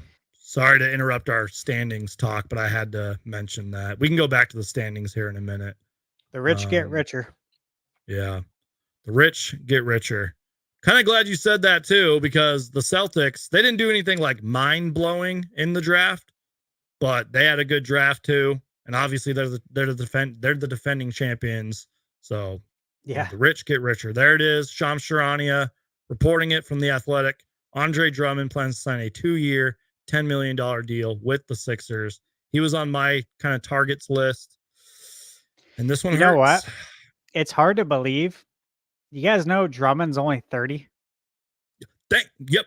He's 30 years old, dude. Feels like he's been in the league forever. It does. It really feels like he's been in the league for a long, long time. When did he join? 2007? Wait. No, 2012 was when he was drafted. Let's look it up. I should know this. 2012. Yeah, 2012. I don't know why I thought 2007. I'm stupid. This just feels like forever. Yeah, exactly. Dude, he's only 30. He was born August 10th, 1993, dude. So he came in the league at 18 then, because he's entering his 13th season, 2012. I'm pulling up his basketball reference page. Yeah. Mm-hmm. Yeah. So he must have been 18 years old. 2-time All-Star, 4-time rebounding champ, made an All-NBA team in 2015, played for a lot of teams throughout his career, from UConn, 12 years of experience. His career numbers are 12 points per game, but the real thing, 12 rebounds. He's averaged 12 rebounds per game throughout his career, 54%, probably all in the paint, by the way. That's Andre Drummond right there. That's why I'm a big fan of him. And I think he's climbing the ranks of the rebounding, like all-time rebound numbers too. That's how great of a rebounder he is. I just think he would have been fun on this team. I know that we wouldn't have used him for offense, but man, we could have used him for shot blocking, a big presence out there to set hard screens, catch lobs. I would have loved Andre Drummond, man, but that dream is now gone, at least for now. He's only 30. Maybe he'll join us in a couple of years. Yeah, right.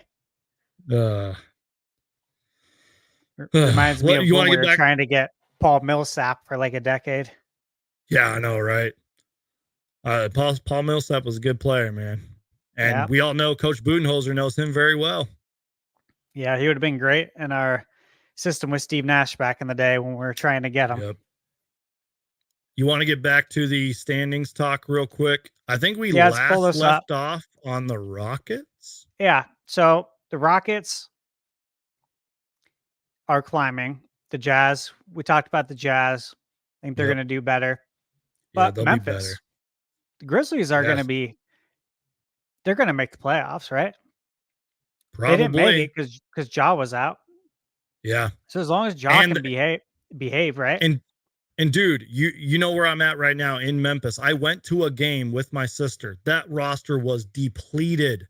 They They were. they had guys that I hadn't even heard of, and you know me, I follow this stuff. They had Yeah. guys I didn't even know who they were playing. That's when Booker dropped 40, by the way. So Yeah. just saying. They were So depleted by injuries. they're going to make the playoffs. The only team, and I think the Spurs are going to do better, right? Yeah. They're They still are. building around Wemby, but they'll be better. They're going to get more than 22 wins. Mm-hmm. Mm-hmm. I'm confident in saying, actually, if the over under was 22 wins for the Spurs, I'd be confident betting that they get more wins than that. The only Yeah. team in the West who's not rising on the up is Portland. Yep. That's it. I think the Lakers and probably us, maybe the Lakers. It's iffy because the NBA, Yeah. I think, Yeah. has a lot involved there. I think the Warriors Yep. are going to be on a decline Yeah. a little bit, depending on if they get anybody. Okay. If they don't make any big moves and they come back with the same roster, I think they're probably going to be on a decline because these other teams are up and coming. They're rising. They're going to get more wins. And if all these teams are getting more wins, Golden State can't get more wins too. So they had 46 wins. They might get 43, 40 wins, Yeah. 39 wins. It's not going to be a huge fall, but I think it's going to be a fall. So my point is that looking at the West, man, we always say it's so stacked and it's so tough out West, but man, I got to say this is really stacked, like more stacked than I can remember in a while. Yeah. That's where it kind of gets exciting. The NBA has to be loving the parity. In fact, Adam Silver even said it when the Celtics won the championship. And then he also sent out like an email thanking all the fans. There's been what, 6 different champions, I believe, in the last like what, Yeah. 10 years or something like that. Like the parity, you hear that word a lot. The parity in the NBA, where teams are just so, you know me, Steve, I've studied the history of basketball. We are literally in one of the best eras in terms of talent, like all around talent, from like the top guy to like the 10th guy on the bench. You know what I mean? And a good example of that, we can maybe talk about them later, is the New York Knicks, who just got our boy Mikal Bridges, by the way. We'll talk about them later. Yeah. But like that team is loaded. And they had a good draft too. We'll talk about them later, but that team is loaded. Even their bench could start for some teams. You know what I mean? So the fact that we literally just named like 12, 13 teams. There's only 15 teams in the West, and there's only 8 playoff spots.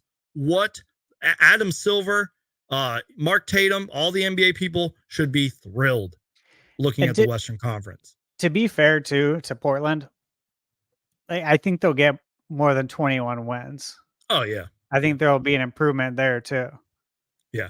So they have a lot of question marks, but good question marks, I guess, because they have a lot of guys under contract right now. I looked it up prior to the draft. I think they have like over 13 players under contract right now, which isn't a bad problem to have. But again, 15 roster spots, you can only offer so many. You know, Scoot Henderson didn't have a great rookie year, but kind of played better. They have a lot of young talent. Shaden Sharp is an incredible player. And who else do they got over there? Well, they just got Denny. Yeah. Yep. Oh, that was a good sneaky trade by them. I thought it was too. Oh, and they drafted Donovan Clingan. I'm not a huge draft expert, not a big college basketball fan, but I've heard and read so many great things about him. Obviously, they got DeAndre Ayton, although him and Robert Williams' future might be up in the air. They're not going to trade them, but like, I will say this: if they keep DeAndre Ayton and Robert Williams, you have Donovan Clingan as well. That is 3 of the top, at least we can assume, 3 of the top big men, you know, front court, if you will, in the league right there. Because Donovan Clingan so much potential, so much upside. Robert Williams has struggled to stay healthy, but when he's healthy, he's a pretty decent big. And we all know what DeAndre Ayton can do. So just saying, Portland, I agree with you. They might win a few games. And let's just pretend, I don't know if there's been any reporting around this. Let's say they trade Jeremy Grant and they bring in some more youth and some more talent. You know, I don't know. You mentioned the Denny. I can't pronounce his last name, Denny Avia or whatever, from the Wizards. He had a really good season for the Wizards, by the way. Advia, thank you. Denny Advia. Good season for the Wizards, man. I'm sorry to go on this little rant here, but I was kind of surprised when the Wizards traded him. I was like, whoa, I was like, what are you doing? He had a good year for you guys. But whatever. Wizards had a good draft. They got Alex Sarr, so it's the Wizards, man. Yeah. You know, they got pulled over there in Kuzma. Yep. No leadership. I've been strangely fascinated with the Wizards rebuild, but it's more of just their front office. I really like Michael Winger and Will Dawkins, who are running that team. And as you know, because we got Bradley Beal and because they traded Kristaps Porzingis, they literally tore it down. They literally said, this is not working. You know how we say like teams are going to blow it up. They literally blew it up. So yeah, I agree with you. They got Jordan Poole, Kyle Kuzma, no leadership. Maybe that's what they're trying to get. They're not going to win many games this year. Anyways, back to the Blazers. I could see at least a few more wins. They have a lot of good problems, in my opinion. Yeah, I mean, it's good. It's good to have guys under contract, especially with the new CBA and all that. It's good to have that. But they're young. They're rebuilding. But man, look at the Western Conference. Dude, we have to be good. There is no, we cannot be fighting. Every team in the West, you cannot be in that play-in tournament spot. You know what I mean? You have to have regular season wins. You have to win those, quote, winnable games. Real quick, sort of a little bit of breaking news. Kevin Porter Jr., wow, has signed a 2-year deal with the Los Angeles Clippers. Didn't that guy get in trouble and kicked out of the league? Yeah, he got in trouble. Oh my God, that's Shams Charania from The Athletic reporting. I'll pull it up real quick and then we'll continue on this Western Conference rant here. Says he reached the plea deal on his assault and harassment violation in January. Man, Kevin Porter Jr. to the Clippers. So that probably also confirms that Paul George is gone. I mean, they got to fill out the wing spot. Yeah, Kevin Porter. Oh boy. Interesting. Yeah.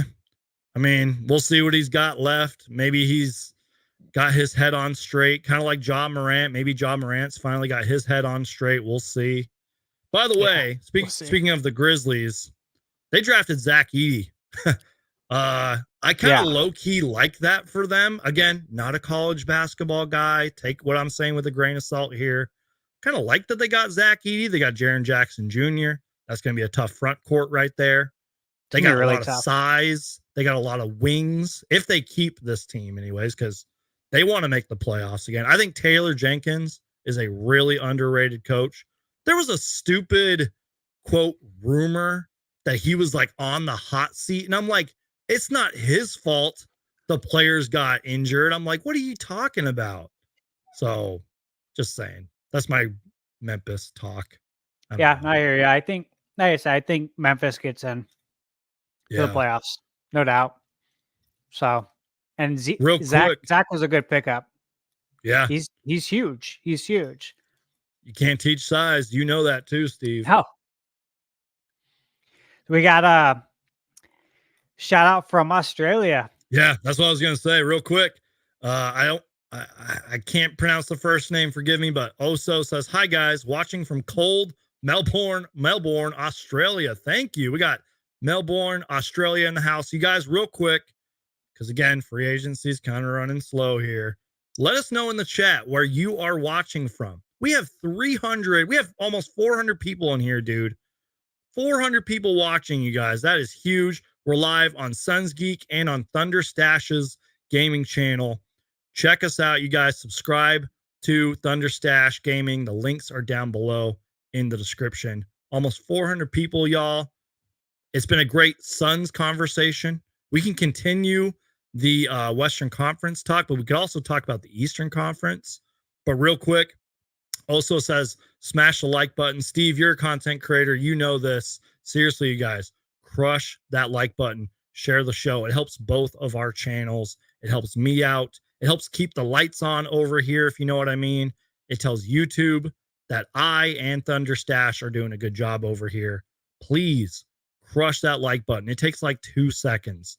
And obviously, I want you guys to subscribe to both of us. But if you don't subscribe, just keep watching. Even if you hate my ugly face, just keep watching, you guys, because that also tells YouTube, hey, you're watching SunsGeek. We're going to push out that content. You're watching ThunderStash Gaming. We're going to push out that content. Seriously, crush the like. And real quick, Steve, we got somebody from Tempe watching. Ivan, Navajo Nation, Arizona, says Buggy. Northport, Florida, John. And then Richmond, Virginia, says Ty. Let us know in the comments where you're watching from, you guys. We love your face, bro. Thanks, man. That's great. Steve, real quick, we can keep talking about the West, but would you want to focus a little more on the East? Yeah, kind of talk some East real quick. Yeah. And again, man, if there's something you want to talk about, like it can be anything at this point. If there's anything you want to talk about it, man, we can kind of refocus our conversation while we're waiting for the news. What I'm thinking is going to happen here, man. Everyone's waiting for Paul George and Klay Thompson. And I think once that's official, then we'll start getting the Woj bombs and the shams and all that. You know what I mean? I think that's what's going to happen here because we're an hour and a half into free agency and nothing crazy has happened. This happens every year, doesn't it? Right? It seems like it does, that we need one deal, a certain deal to go down, like the biggest free agency splash, and then it's a domino effect. Exactly. We know that. So that's when both of our phones will blow up and it'll be no, but the Suns haven't done anything yet though. That's what's interesting. I don't know, man. But you're right. This seems to happen every year. Suns King says stash power over 9,000. Yeah. I love it. Love it. Oh my gosh, man. You know, John Rigo said he wants Goga. Yeah. From Goga Patate. He's playing Indiana still, right? No, I think he's actually with the Magic, I believe. Oh yeah, I think he started with the Pacers though. He was like a lottery pick, I believe. Right. Yeah. Buried over there on the Magic's roster. Yep. Yeah. Yeah, he joined them last year. I like Goga. Yeah, me too. I liked him coming out of the draft as well. Yeah. I'll pull up his profile real quick. What I do know about him, and I'll be real with you guys. I haven't watched much like tape and highlights on him, but I do know, kind of like we were talking about with Zach Edey, for example. You can't teach size. Real quick, Goga is 6'11", 250 pounds. Probably has a long wingspan as well. And you're right. He was buried on that Magic bench, unfortunately. Sort of like we saw with Bol Bol, by the way. Just saying, because the Magic had a great year this year. They're definitely on the come up. They're definitely on the rise. And maybe Goga is thinking he needs a change of scenery. And the Suns could use a backup big man, you know? Yeah, I like it. It's just like Lauri Markkanen when he was with Chicago. Yeah. Pedestrian numbers. Yeah. But I knew there was a good player there. He gets traded to Utah, blows up. Yeah. You just need to be in the right situation, the right system. You know what I mean? I mean, we saw it here firsthand. Steve Nash joins the system, 2-time MVP now. So, was he good in Dallas? Yeah. But became an MVP in Phoenix. So it's all about having the right system, the right opportunity, really. So you never know. That's why I'm glad we got Bol. Yeah, me too, man. I'm pulling up Goga's contract real quick, but my computer's being a little slow, so I have to do that on my phone. But again, This would be another player who can set hard screens, maybe rim roll a little bit, grab some rebounds, maybe be a presence in the paint and block some shots. Maybe. I mean, last season, 62 games, 5 points, 4.6 rebounds. Not great, but 60% from the field. Needs to improve as a free throw shooter. I mean, 65%, not good. So, but there's talent there. There's potential.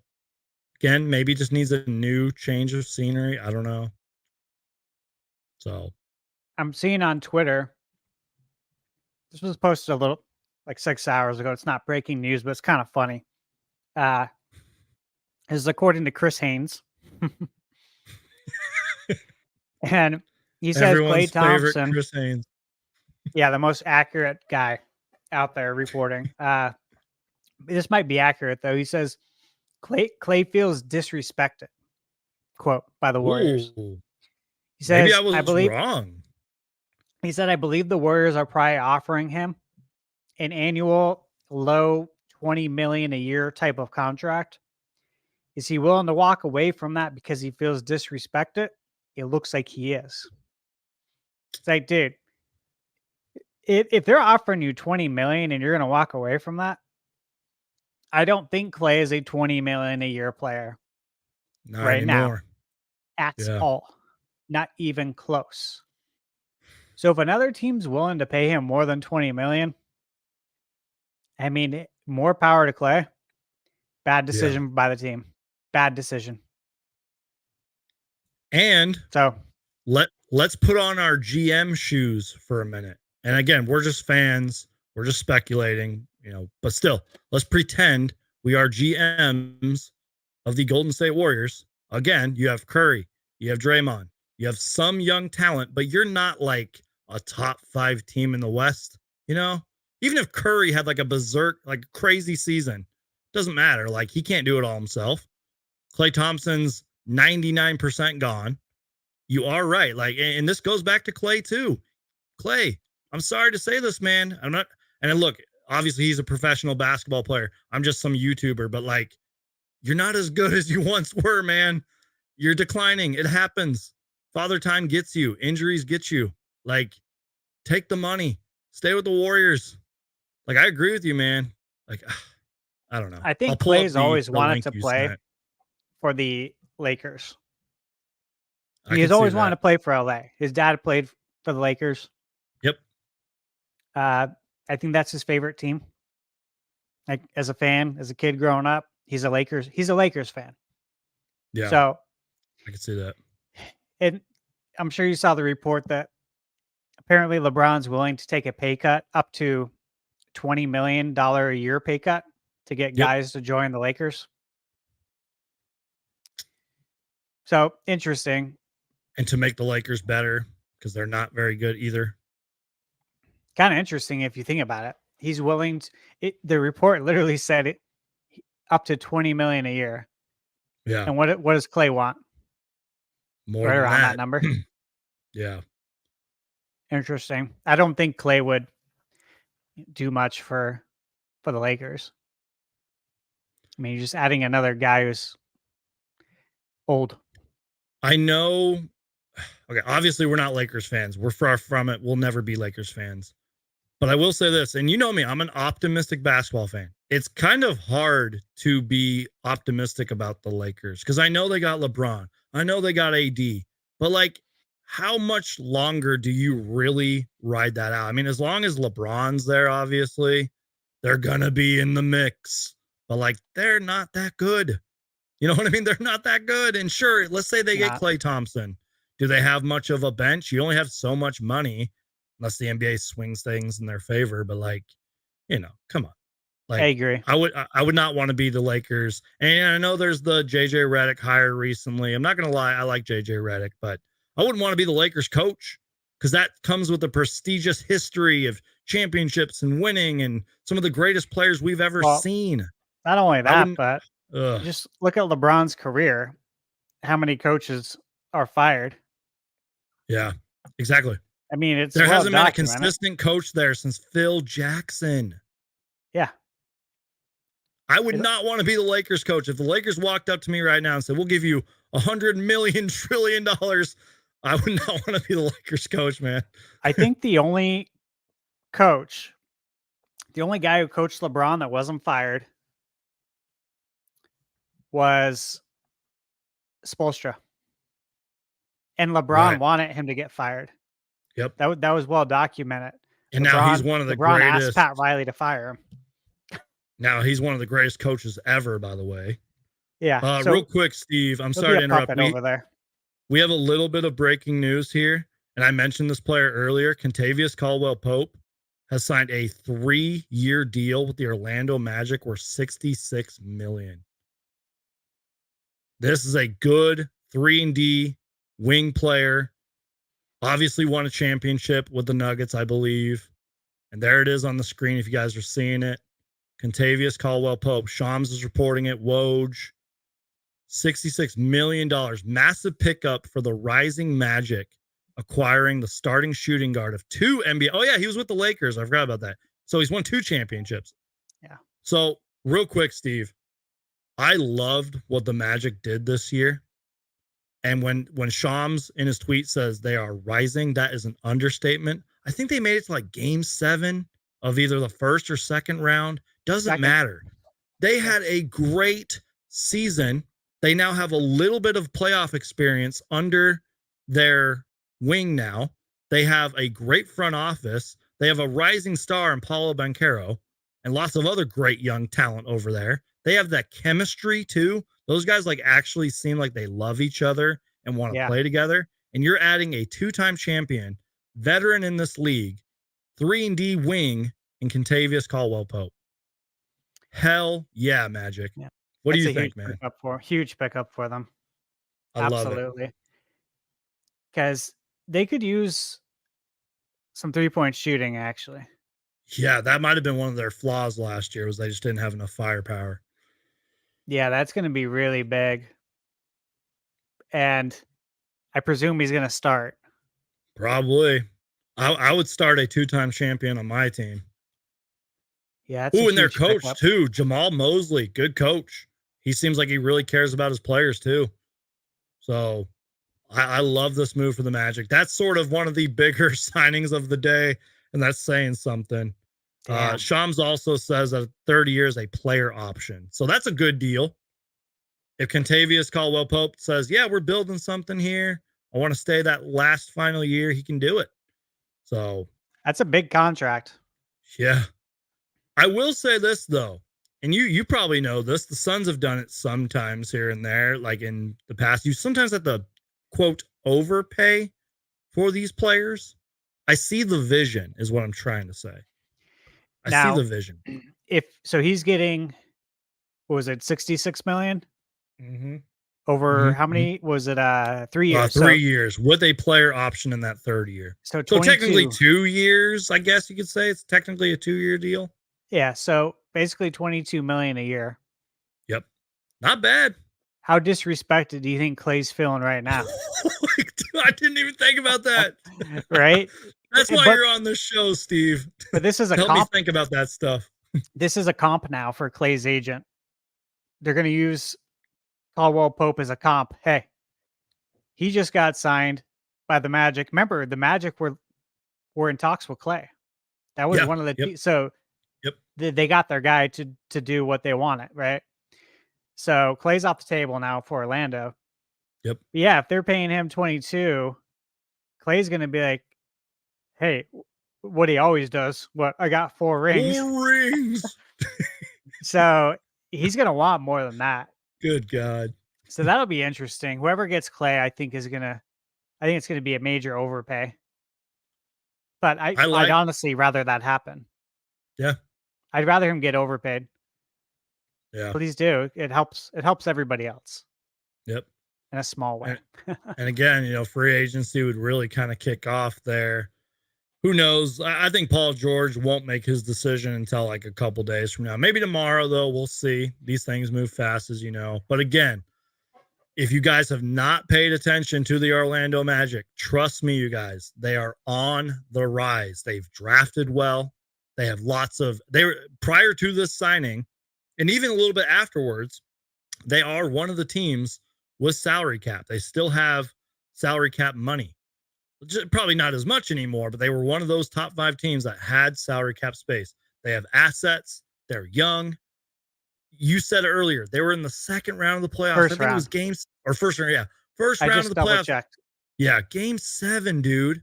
I even talked about this earlier, or not really earlier, sort of closer to the playoffs. I was like, the Magic are going to make the playoffs. Any win that team gets in the playoffs is a bonus because they haven't been there in a long time. They haven't been there with this core. Now they have that under their belt, and they just got even better. I'm not saying like Kentavious Caldwell-Pope is going to lead them to a championship. No, but like they got better, hands down. Yeah, So they that's did. your update on the Orlando Magic, man. Yeah, I remember when we played them New Year's ahead. Eve. Yeah. And that was a fun game. But I knew it was going to be a highly contested game. Yeah. And I did pick the Magic as well to make the playoffs. I actually picked them to get out of the first round. And I think they would have, but they are a young team. Yeah. And they did gain experience from going 7 games with Cleveland. Yep. I honestly think they're a better team though. Right. They're a better team, less experience. Cleveland, I think, was not as good of a team, but more experienced, and experience over. That's what did it. So that's why the Phoenix Suns need to go deep into the playoffs with this team so we can have that experience. You know what I mean? Especially our younger guys like Ryan Dunn and all them, who we might talk about in a little bit. But real quick, Steve, you mentioned that Orlando Magic game on New Year's. If I remember that game, the reason I reacted the way I did, because I remember, I don't know if it was New Year's Day or the first time we played them. They, in the fourth quarter, straight up locked us down. And I know our offense, we had that offensive conversation about Frank Vogel, his system. It didn't matter. That team straight up locked us down. I remember at one point in the fourth quarter, I'm like, this game's over. Like the Magic are not letting us do anything. Yeah. You know what I mean?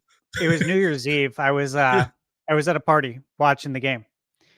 And I was the only one watching the game because everyone else is, because you're a real fan and you watched every game for as long as you can remember. Yeah. Everyone else is partying and they're walking by and they're like, it ain't looking good, man. I'm like, we'll be okay. We'll be okay. I'm like, I know. And they'd come by and see the bad turnovers. I'm like, I know. Oh God. Don't remind me. I still think we're going to win.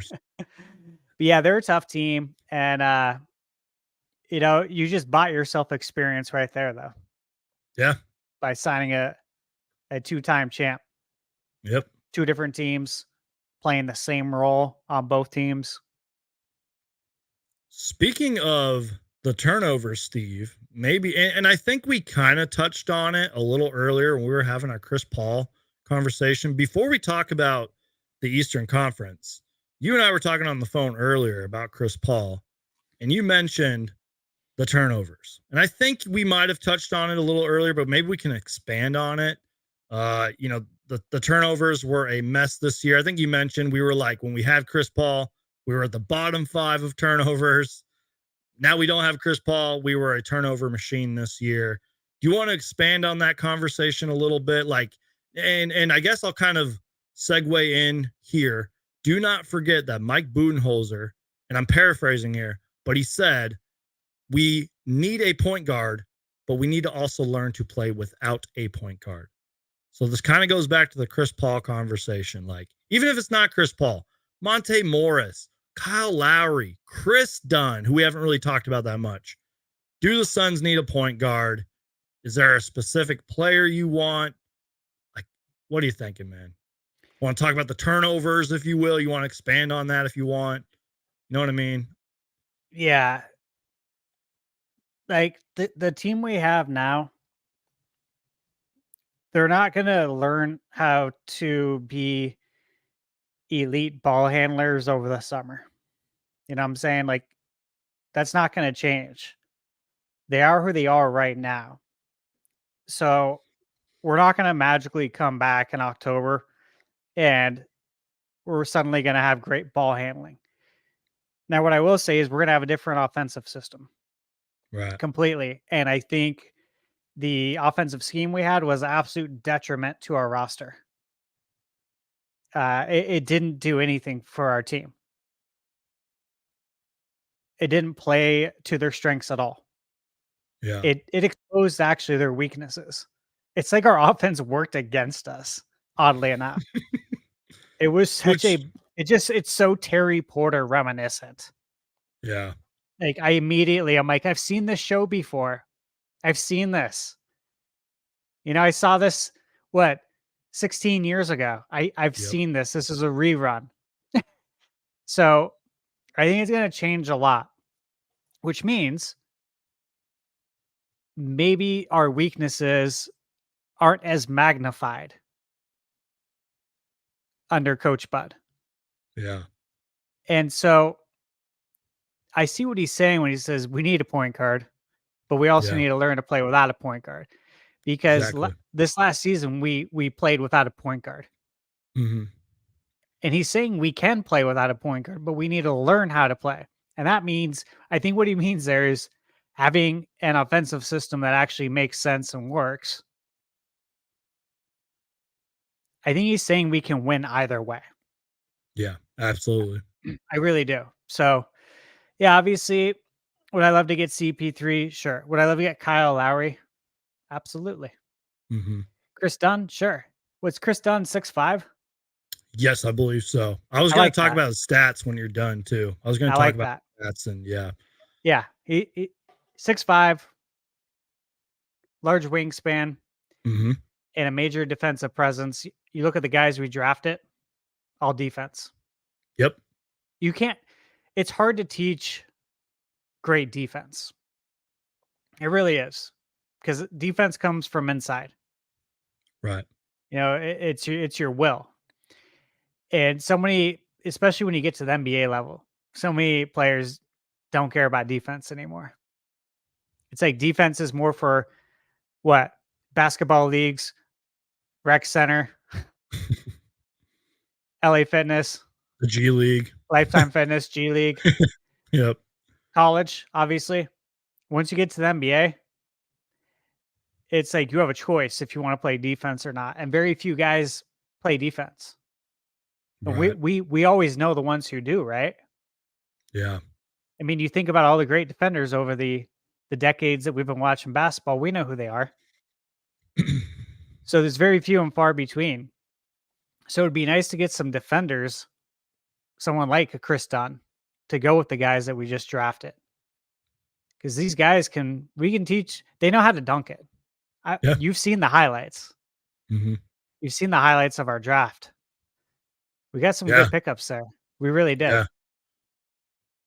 I'm excited to talk more about them. But real quick on Chris Dunn, if you guys do not know, as Ty says right here, Chris Dunn is a great on-ball defender. So real quick, Chris Dunn, unfortunately, didn't really live up to the lottery pick that he once was. He was the 5th pick in the 2016 NBA draft. Career points, only 8 points per game. But something that might get overlooked here, and I know this isn't great, 4.2 assists throughout his career.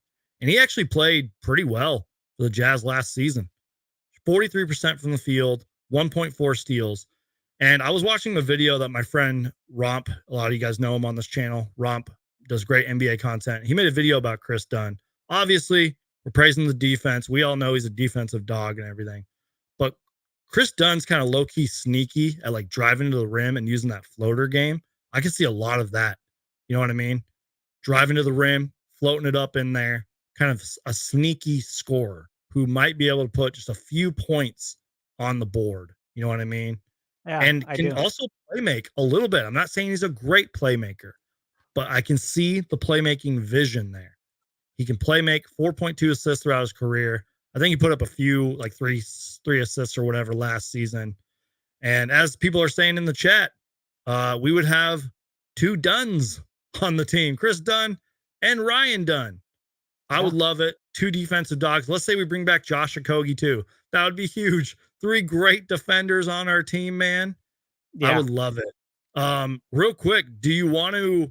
We can keep talking about the point guard options, but do you want to give us your thoughts on the Suns draft? Were you happy with what we did? What are you thinking, man? By the way, I'm we're almost happy with 2 hours into the show. We're almost 2 hours. I'm happy with what we did for the reasons stated. Is that I'm glad we got defenders. That's what we need. We need more Yep. defense, and I think they can grow still offensively. Obviously, these are young guys; they're going to learn a lot. And you look at the roster of our team, and you look at someone like KD and the way he's taking Bull under his wing. You know, he's always working out with KD, and Bull, his game has improved since Yeah. coming to the Suns and working out on a regular basis with KD. So that's the thing, is that like he can get better offensively. These guys we picked up can get better offensively. But I saw highlights, you know, obviously the compilations of them, and they look great. Yeah. Like they look great. Their defense was ferocious. I loved it. I was like, this is awesome. Yeah. And I've even seen some reports say that the Suns got like the 2 best defenders in the draft. Like low key, they got the 2 best defenders in the draft. Yep. That's huge Oh yeah. for having Absolutely. the 28th and 40th pick. Yeah. So And I'd rather we have got that all draft day. picks out of it too. We got future draft picks out of it. People can no longer say the Yeah. Suns don't have any draft picks. We have draft Nah. picks. I love it. Yeah. Real quick, man, going back to Chris Dunn. I know our conversation's kind of jumping all over the place.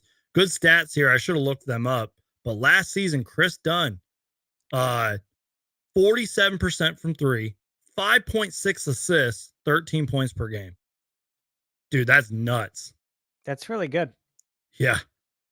Now 2023, he shot 47%, 37% from 3, only 3-point assists, but still low key, kind of a sneaky good playmaker, can also contribute a little bit of points. I like that, man. I really like Chris Dunn. But again, Kyle Lowry's out there, you know, played fairly well for the Sixers. I'm friends with a lot of Sixers fans who are content creators. So they keep me updated on Kyle Lowry. Obviously getting older and everything, but could definitely be a playmaker. Sorry, they said there was some wrong stats here, but you get the point. You get the point. Yeah. You know, I don't know. I'm a fan Well, of Chris Chris Dunn as well. Dunn's young. Yeah, yeah, he's only 32, by the way. So not 32, but he's 30, or I think he's 30. Yeah, I'm getting it all wrong. You get the point. He's 30. 30. Yeah, still so young, man. What's the hesitation on a campaign reunion? Undersized and limited defense? Question mark. I don't know about campaign. Like, I'm sure you heard he got arrested in Scottsdale, which I don't know what happened there. Clearly he's been to a few D-backs games. I'm sure his heart is still in Phoenix. I'm sure. I don't know what's going on with campaign. I don't know.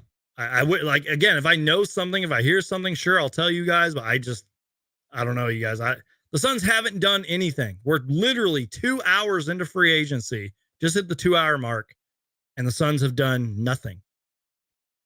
And they can take their time, I guess, because the market, we're going to see what happens with Paul George, Klay Thompson. Maybe after that, the floodgates open, and we'll see. But the Suns have players that they are being linked to: Monte Morris, Kyle Lowry, Chris Dunn, maybe Chris Paul, maybe. I don't know. I don't know. We'll see, man. Is Spencer Dinwiddie, is he available? Ooh. I see it in chat. Let's see. He's with the Nets, right? Spencer Dinwiddie. Yeah, I believe he's with the Nets. He's with the Lakers, I think. Or Lakers. Is he? He was Nets, Lakers now, yeah. Yeah, it's so confusing, man. There's been so much movement. Spencer Dinwiddie, 10.5 points per game last season, 4.7 assists, 39% from the field. I want to look up his contract, though. I want to see if he always kills us. Yeah. Low-key a Suns killer. I agree with you. Let's see. Sorry, just give me a second here. Spencer. My computer's being slow. Spencer Dinwiddie. Also, I was gonna say I wanted to look up Chris Dunn's stats, like for real, but I know he had a good season last year with the Jazz. Okay, let's see. Like I totally forgot Spencer Dinwiddie plays for the Lakers. I don't know why. Like, He's jumped around a lot. yeah, exactly. For better or worse, too. I mean, he's been a journeyman throughout his whole career. I don't know if that's a good or a bad thing either. Spencer Dinwiddie. Okay, so he's an unrestricted free agent. He's only 31. Just saying, unrestricted free agent. Still a guy that can score. Maybe be a combo-ish guard for you for a team. Yeah. I don't know. Maybe. I don't know if there's any real link there, real connection there, maybe. As you mentioned, Suns killer. So I don't know. Yeah, I can't believe there hasn't really been any movement here. I know. That's why our conversation's jumping around. But I like it. We've gotten to a lot of Suns talk, which a lot of the audience is here for. So I'm kind of glad, but I don't know. I'm reading right now. This was an hour ago, but we haven't talked about it. This is tweeted by Legion Hoops. Is according to Sean Cunningham. Are you familiar with him? I've heard that name before. Yeah, I've heard that name. The Kings are in active trade talks to acquire Brandon Ingram from the Pelicans. Yeah. Yep. That would be a good pickup. Real quick, I think there was a report. I forgot who said it. I think the Kings might be interested in former Phoenix Sun Cam Johnson as well. I think I heard a report about that. But to focus on the topic here, Brandon Ingram, Kings, maybe. I like the vision. They would probably have to trade away a Kevin Huerter, maybe a Harrison Barnes, maybe something else. But you know how we mentioned earlier with the Magic, they needed like a little more firepower. And you did talk about it with the Kings. Like they were injured last year. Malik Monk, I think, recently re-signed with them. So that's more firepower. But you get a guy like Brandon Ingram, that would be huge for that team, man. Obviously, when they're healthy, they're a playoff threat. They're a good team, well coached. De'Aaron Fox, Domantas Sabonis is one of the most underrated players in the league, one of the best players in the league. You add Brandon Ingram to that mix, Malik Monk. They got some other. They just drafted a guy named Devin Carter. We were talking best defenders in the draft. He's one of them. I like what they're doing over in Sacramento. So, man, you get a guy like Brandon Ingram, that'd be huge. Yeah, it would be. Again, the West always getting better. Real quick, just to kind of put the bow on Chris Dunn, because this was bugging me for some reason. Here are his official stats from Basketball Reference.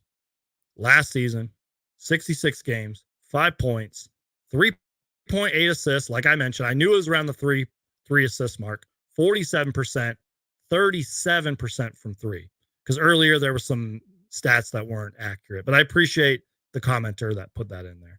So just saying, that kind of bothered me. I had to go look those up for myself.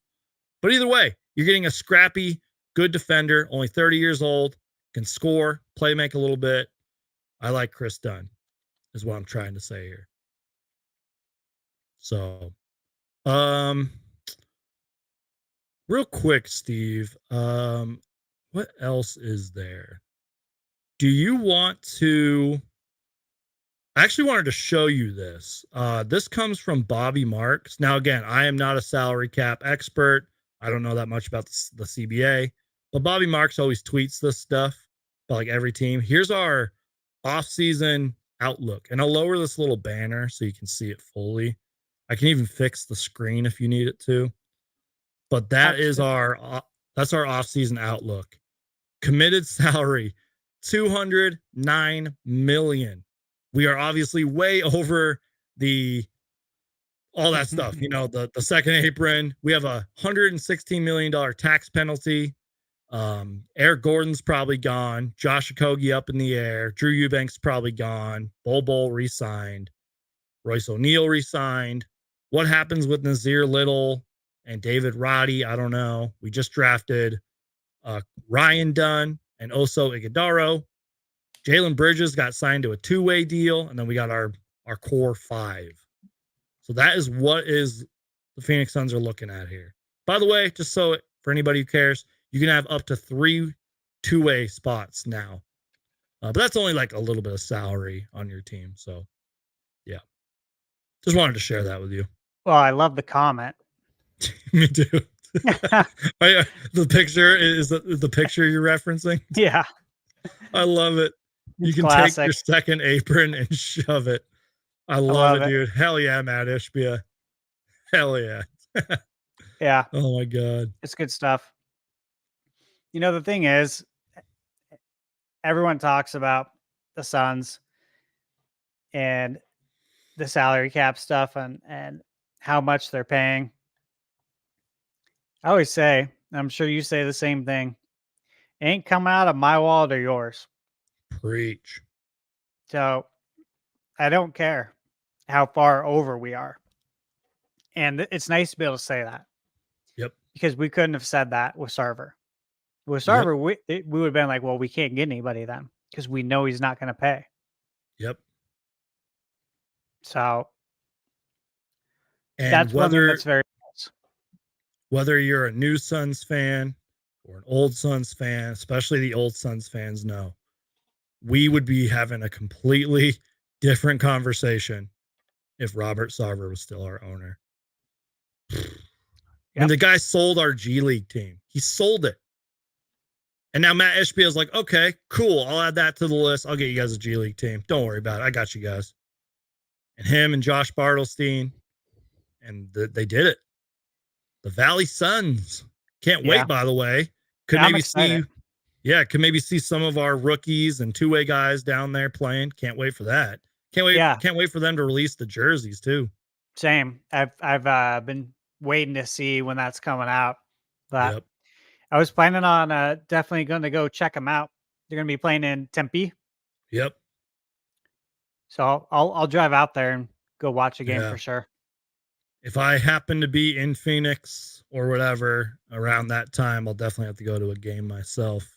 Go check it out. You got to. I'm excited to have it. I'll probably see if I can maybe go to the opener and see what it's like. Should be a good time. That'd be awesome, man. Please do. I'll be there in spirit, man.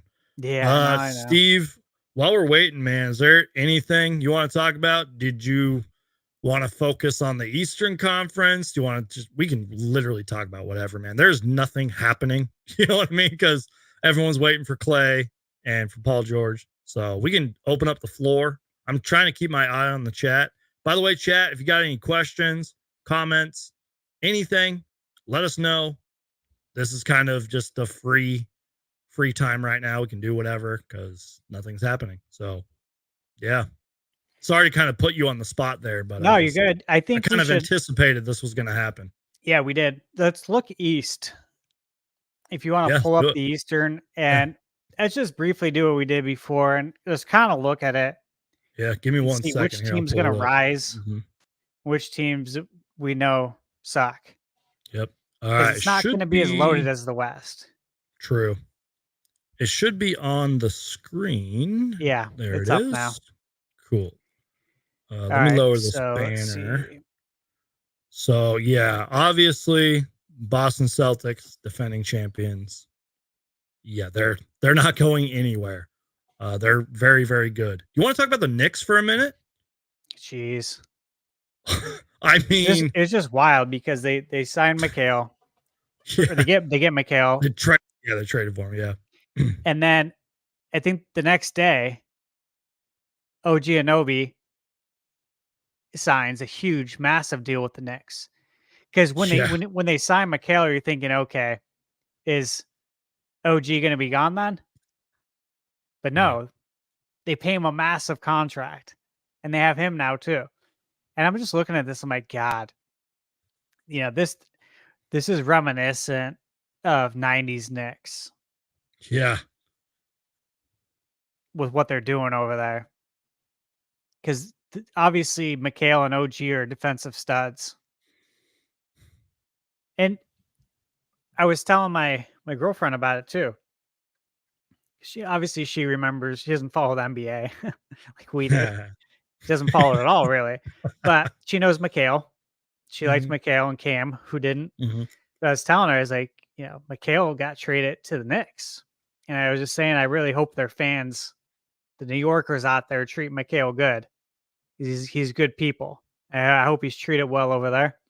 Yeah, But I was like, damn. I was just telling her, I said, the Knicks made it really far.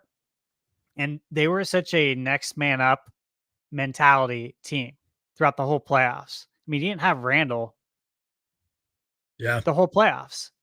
I think Mitchell Robinson was injured too, and yep, Yeah, Josh Harden that last game, he had a some sort of bad abdomen injury, and anyone who yeah, plays ball knows if you have a bad abdomen injury and when you go to shoot, that kills, man.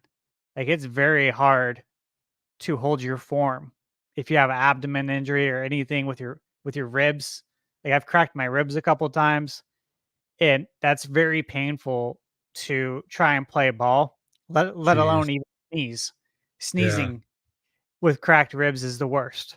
Going to the bathroom too, right? Yeah, yeah, Oh my laughing. god, Like jeez. you can't be around anyone who tells a joke, man. It's gonna be painful. I'm somebody Uh, who laughs a lot, so I'm praying I don't hurt my ribs. yeah. So they're gonna be so damn good. Like if they're healthy, if that team is healthy, what happens against Right. Boston? Yep.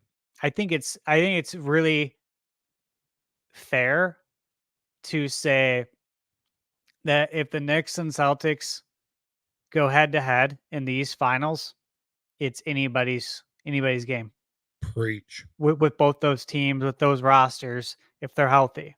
That would They be could totally such a fun series to watch. I actually hope would no, for no, I take once. that back. I don't hope. I know that they're gonna have an either opening day game or an opening week game. And I'm gonna be watching that. I cannot wait to see You this see, Knicks team in action. David says he's in New York, and the energy for Oh, the Knicks is rocking. that's awesome. It should be. It should be. And it's true, man. Like when the Knicks are good, the league is just in a Yeah, better place too.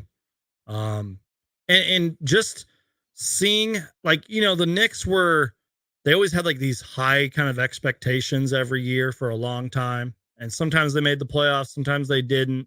But it now seems like they have a solid core who straight up love each other. They all played at college, Villanova.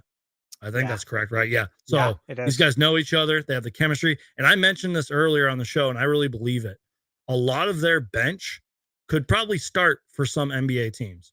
Just saying. They have future draft assets. I know they traded a lot of it for Mikal Bridges, but I think they got some of it back in certain trades that they made. One of those trades, I think, was with the Suns, by the way. So, they are clearly going all in.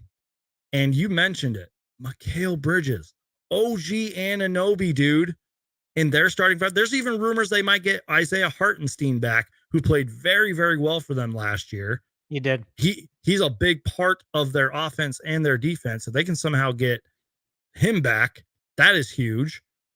They're going to be a easy top 5 team in the East, maybe even in the league if they can stay healthy. That team is going to be scary, man. That team's going to be tough to beat.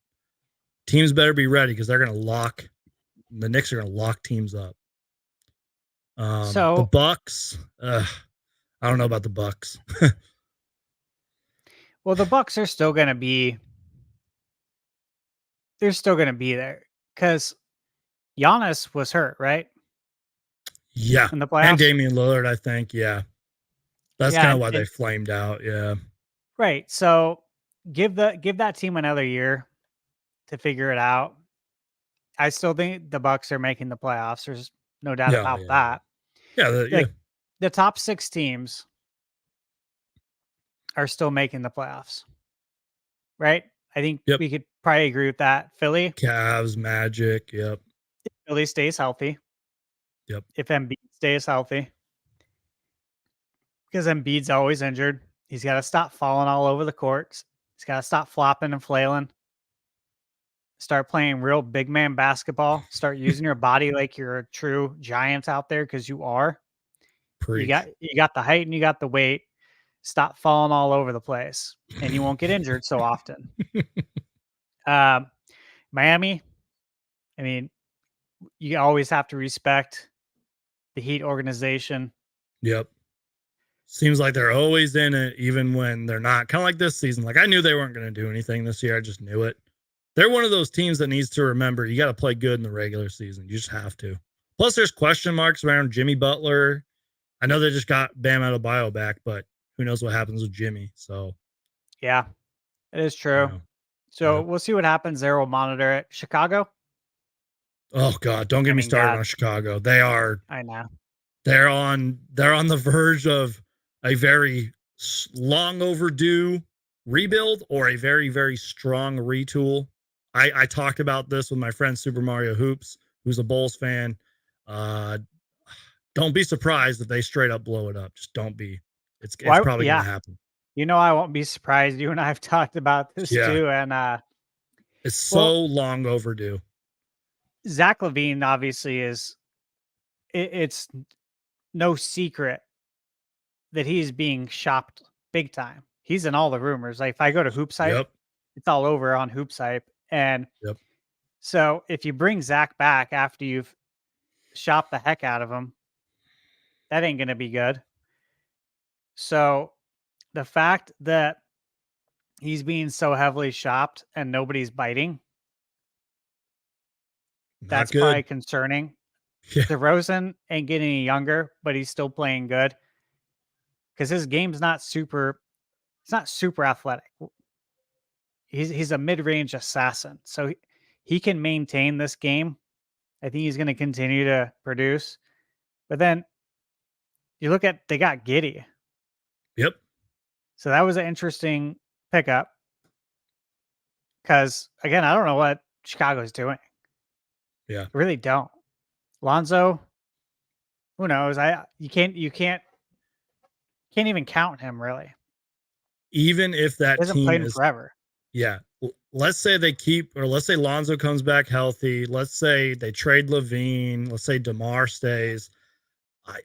Like that team's not doing much. Like I really, and I know this isn't NBA 2K. I know it's not. By the way, there's a question for you about 2K. We'll get to that later. But okay. They legit just need to either do a very strong retool, embrace the youth movement with Josh Giddey, their draft pick. I think his name's Matas Bazelis or something like that. Ayo Dosunmu, Kobe White. They just need to embrace the youth. Who knows what's going to happen with DeMar DeRozan? Zach LaVine's probably going to get traded. They just need to. It's long overdue, man. They're not doing anything. They haven't done anything in a long time. And again, I had this conversation with Super Mario. Like, if this team's healthy, even reasonably healthy, maybe we're having a different conversation about the Bulls. But they're not, and they're not very good when they are healthy. So listen to blow this. Blow it up, Bulls. Blow it up. Another Chris Haynes report. Okay. Apparently, the Bulls offered Zach LaVine to the Warriors for a trade package centered around Chris Paul and Andrew Wiggins for Chris Haynes, and the Warriors declined it and then waived CP3. That's how much nobody wants LaVine. It's bad, dude. It's pretty bad because Wiggins had a down year. Yeah. He had a considerably down year. And, you know, CP3 is just at this point, it would be a throw-in. And they declined that. The Warriors declined it. That's interesting. Right. So the Warriors knew they were waiving Chris Paul. So you're basically Wiggins for LaVine. And you said no. It sucks too, because Zach LaVine actually, when he's healthy, is a really, really good player, man. I think social media might make him look worse. Like, the dude is a scorer, very athletic, good player in this league. But, you see Mike V? Let's see. The Chris Haynes thing? Yeah. Mike, by the way, I want you to know that we agree with you. Yeah, we do. We were talking about Chris Haynes earlier on the phone today. Yep. Total joke. We just don't know like how he got as big as he did in terms of like his status as a insider and a reporter. And yeah, I was we're telling with you. Brandon, I We're said, with you. Brandon, in the 90s, we had Ahmad Rashad. Like we Preach. had it good. NBA inside stuff. He was our courtside reporter. And then Chris Haynes comes out of nowhere. He's wrong all the time. Like when I tell you anything Chris Haynes is tweeting, just know that we're talking about it with a huge grain of salt. For Preach. like, it's almost comedic to hear what he has to say. You just never know with Um, that dude. what was I gonna say? I saw some stuff on Twitter, and I'll just share it with you because I retweeted it. Yeah. Pretty much how slow the NBA is right now. Real quick, NBA Paint. I don't know if you can see my screen. Let me share this real quick. This is from NBA Paint, who's a great account on Twitter. Come on, do something. Woj That. Shams. Yeah. Josh Hart from the Knicks, who we were just talking about, tweeted 6 p.m. was anticlimactic. I love that. Andre Drummond tweeted that he's in the mood for Philly cheesesteaks. Like, you know what I mean? That's how slow this Yeah. news is, man. Like, oh boy. I wondered though if it would be slow Yeah. because it's a Sunday and it's never like I think I heard this on Arizona Sports earlier this week that the first day of free agency is never fell on a Sunday. Right. It is kind of a weird day, It right? is. Business starts on Monday. It's just weird, like that you wouldn't change it to during the week. Right. I think we'll get a lot of news tomorrow, most likely, Absolutely. especially Maybe with we'll have to PG. do this tomorrow. Maybe. We'll Yeah, see. well, especially with PG meeting tonight, right? That was the report. Yeah, I He believe was so. meeting with teams Or tonight. Monday. Yeah, tonight. I think I said, I think I saw tonight and Monday, I believe. Yeah. And even that's going to take a while. I don't think it's going to be, he's going to have one meeting and then sign, unless he's like blown away, but I don't know. What we could do, Steve, is I do have some questions and comments highlighted Yeah. in the thing, so we I could see get to him coming that. in. Let's do it. Yeah, they're starting to fly in too. So quick question on Chris Paul. I saw this going around Twitter. Now, if we do bring back Chris Paul, who wears number 3? Bradley Beal or Chris Paul? That's NBA free agency for you today. There's no news, so we're talking about Chris Paul and jersey numbers. Does Bradley Beal like sacrifice it? Say, all right, I'll go to a new number for you, Chris Paul. Maybe. I think let me just say if I were in Brad Beal's shoes, I would give it to Chris. Yeah, Yeah. I would. I would respect my elders. He is the elder statesman. So yeah, I would say yeah. It was yours before it was mine. So I'll give it Yep. to you. Preach. This isn't really a question, but a comment. Luke Kennard for the Suns would be nice. I think I saw Jake Fisher said that they want to bring him back. We'll see, but I do agree. You know, good 3-point shooter, veteran in this league, good size. I wouldn't mind Luke Kennard. But real quick, I would not mind him at all. let's see. Here's a good question here from Wordsmith. Coming into the 2024-25 season, do the Suns play around with starting Bull next to Durant and Nurk and have Grayson come off the bench? So from what I'm gathering is, do we start Bull at times and have Grayson come off the bench? Damn, that's a really good question, man. I like the I'll idea say, of it.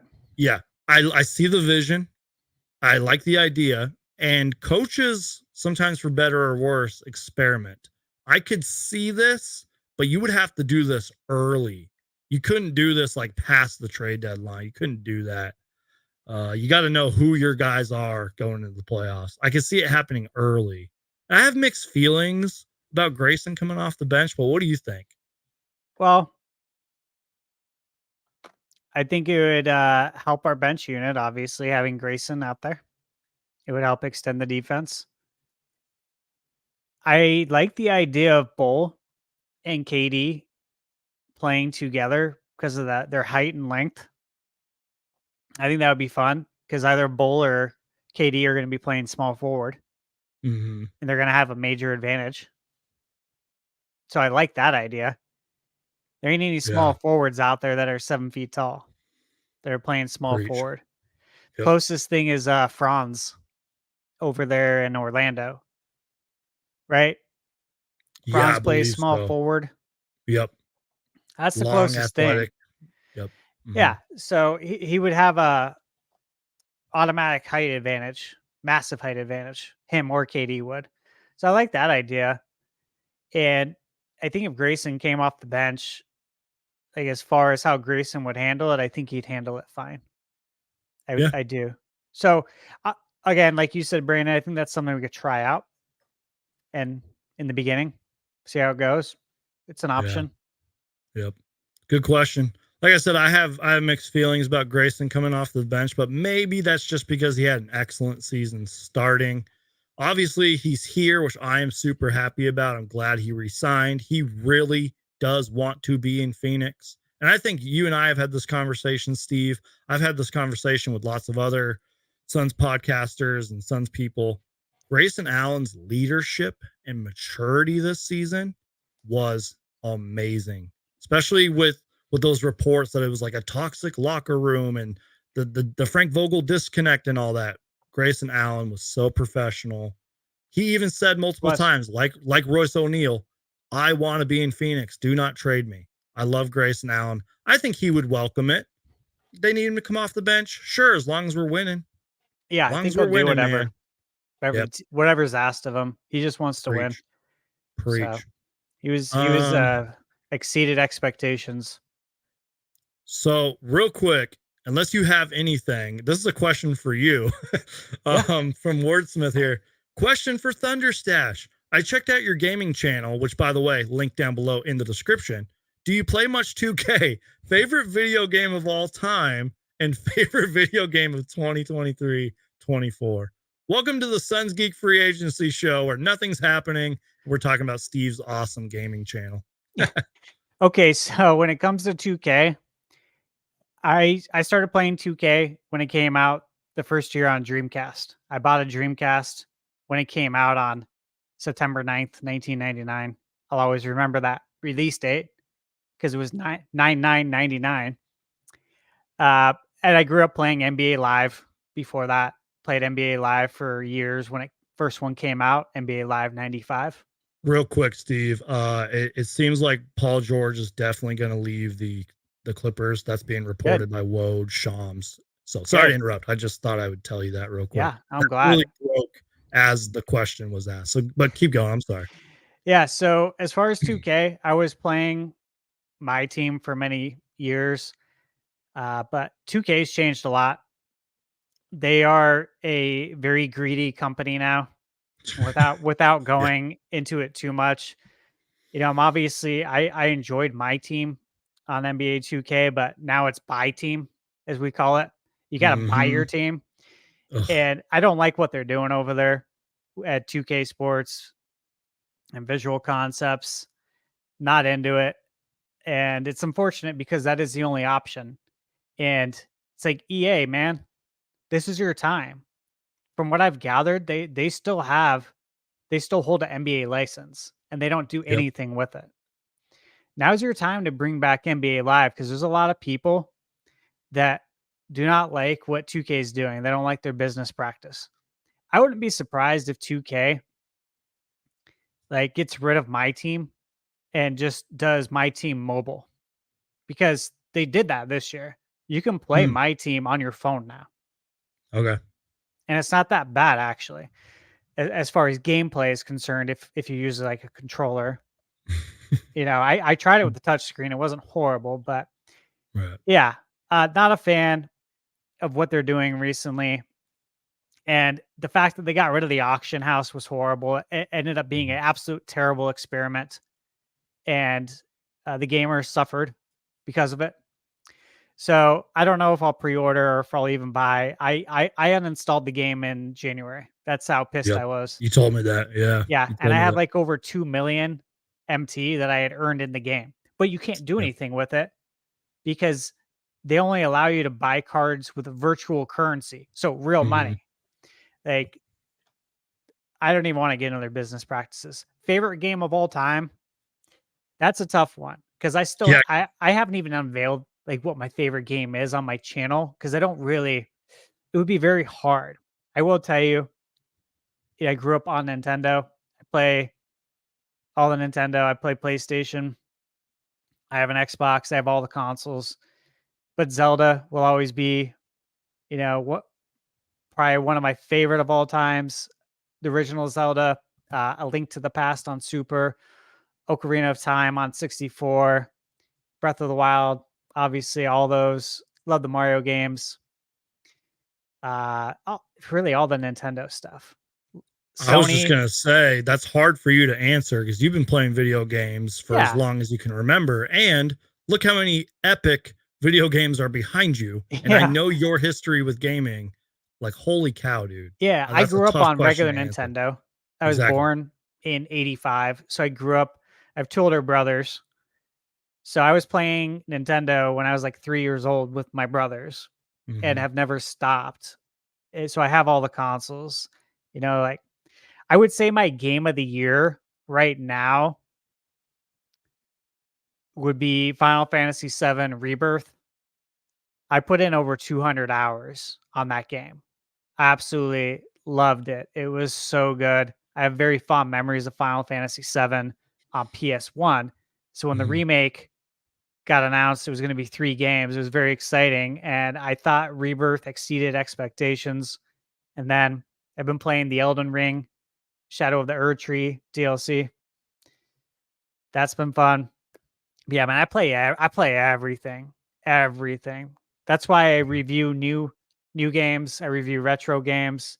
I've been revisiting a lot of games. Right before this, I was playing Mike Tyson's Punch Out, except I was playing it on Super Nintendo. There's a I don't know to say a hacker out there. He's more than a hacker, but there's a guy out there that ported Mike Tyson's Punch Out on regular Nintendo to Super Mm. Nintendo. So I was playing it on my Super, Right. and it is really cool. I'll have a video coming up about that soon. Sweet. That's awesome, Yes. man. I appreciate you answering that question. I know that must have been difficult for you because like you said, you haven't even revealed like your top 10. I believe you said that. Yeah. So It's like I love all my children, or like as a manager being in management for 20 years, I love all my employees. I love them all equally. I work for all of them equally. In the right. same vein with video games, man, so many of them I very much love equally. Real quick, Steve, not like anything league shattering, not even huge Suns news, but we actually have a little Suns news here. I saw somebody retweet this, and this was the same guy that I believe reported our two-way signings that took place after the draft. Hmm. I don't really know much about this player, but Michigan State's Tyson Walker has agreed to Yeah. join the Phoenix Suns for NBA Summer League, he's being told. Yep. 18 points per game, 2 rebounds, 2 assists, 1.9 steals, en route to a second team all big honors. Dynamic 6 foot initiator with a shifty handle, deadly pull up game, tactician, and punishing drop coverages. That goes along with Jalen Bridges, who's on a 2-way deal, Tyree Samuel, Boo Bowie, I think that's how you pronounce that name. These are guys that are, again, I mentioned it earlier, 3 2-way spots. You can obviously have a lot of training camp deals. There's only 15 roster spots, but the Suns seem like they're really bringing in guys. But this is a summer league signing. In fact, this might be our first summer league sign. I don't think they've actually announced the summer league roster yet, so that's kind of cool. Just Yeah. thought I'd mention that little bit of Suns news there. It is a nice pickup. Yeah. So can't wait to watch those summer Suns, man. Ryan Dunn, Oso Ighodaro, Jalen Bridges, now Tyson Walker. I love that, man. Looks like we're gonna have a fun little team there. When is Summer League starting? Isn't it? For the Suns, I believe it's July 13th, but I think Summer League starts July 11th. And then when's USA basketball starting? True. Yeah. So Late we got some hoops coming July, up. late July-ish to like August, I want to say. Probably like 2 or 3 weeks, maybe longer. Can't wait for the Olympics, by the way, just in general. Just fun to watch the Olympics. You know? Yeah, no, it is. It And I'm is not for trying to sure. talk politics here, but the Olympics is when I'm like, Team USA, you know what I mean? That's when I get, you know, the Oh, American in me comes out. I just pulled it up.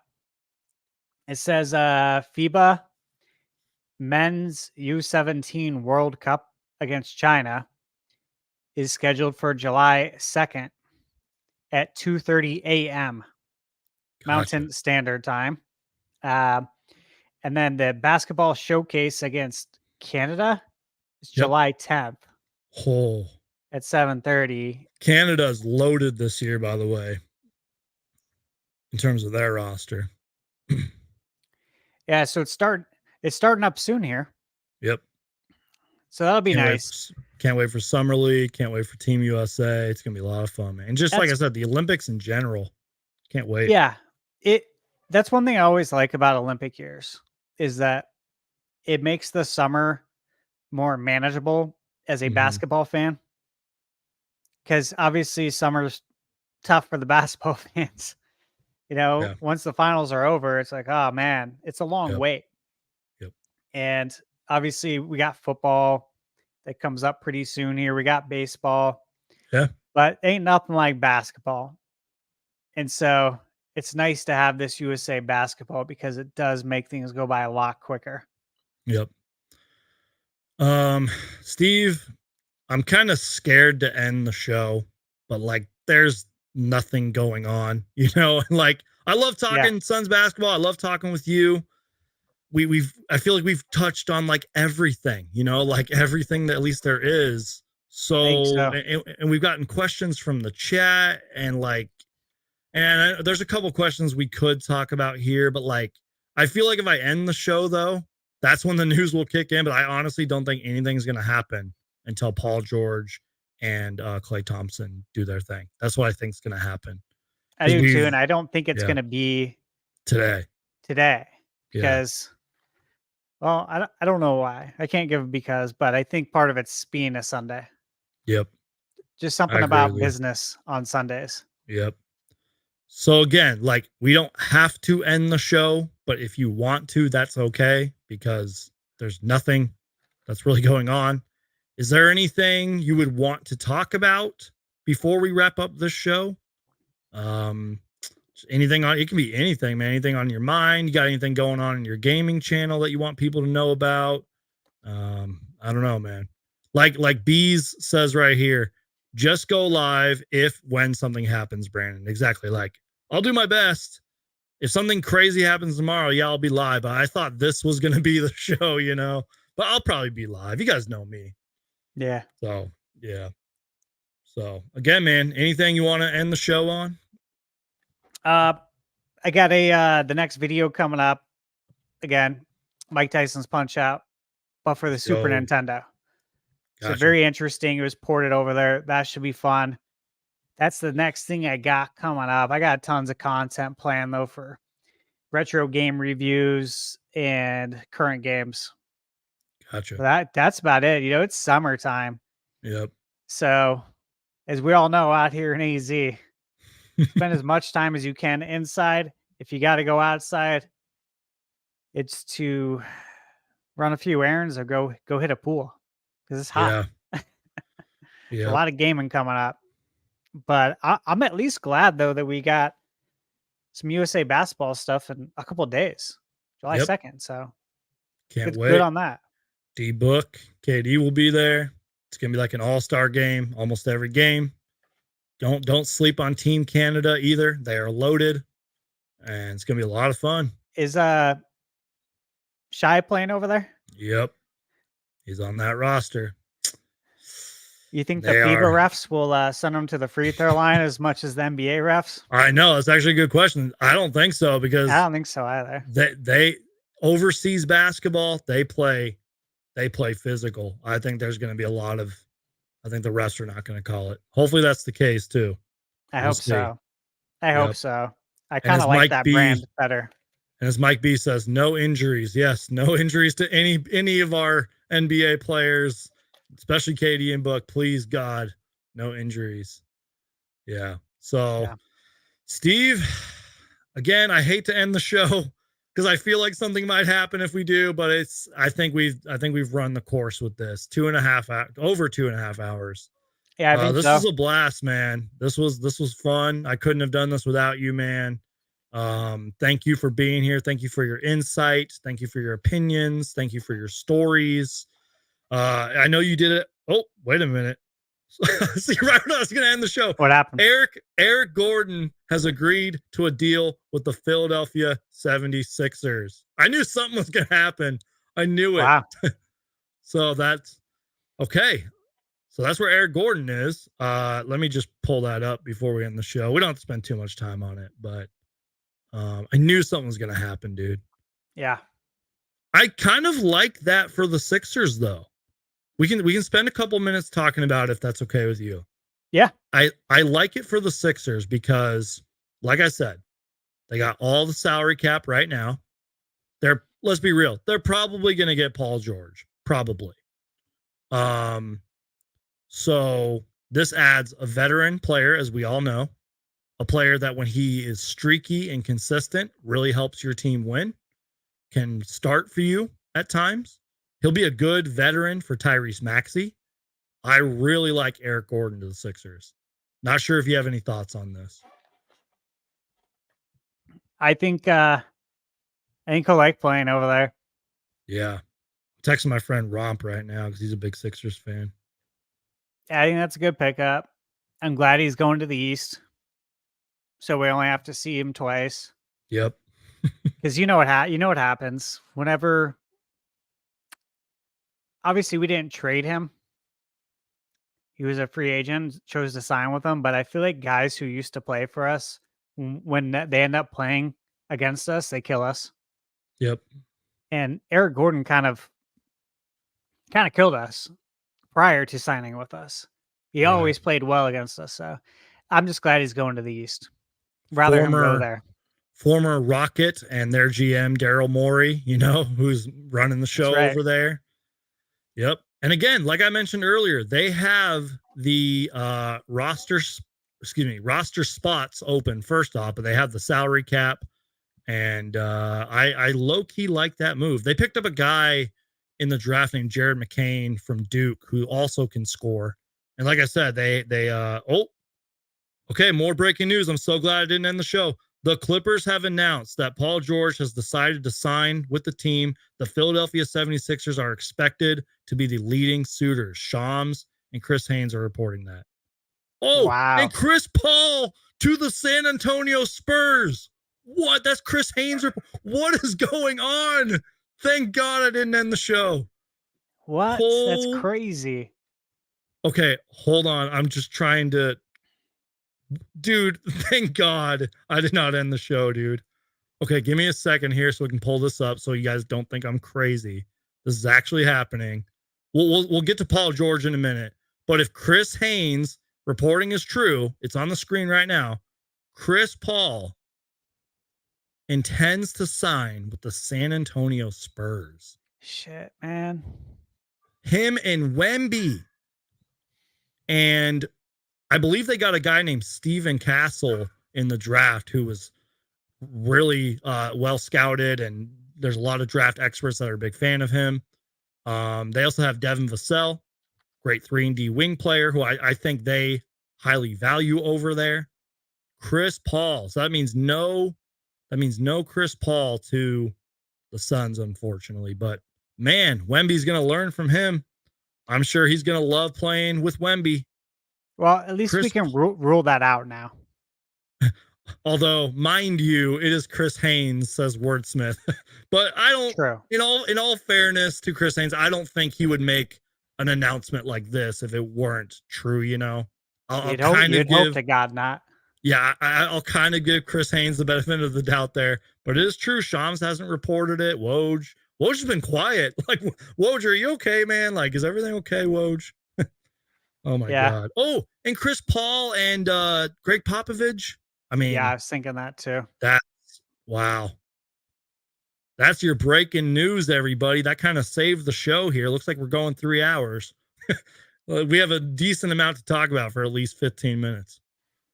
Any thoughts on Chris Paul potentially with the Spurs? I mean, It was one of the rumored places, yep, I believe that's accurate.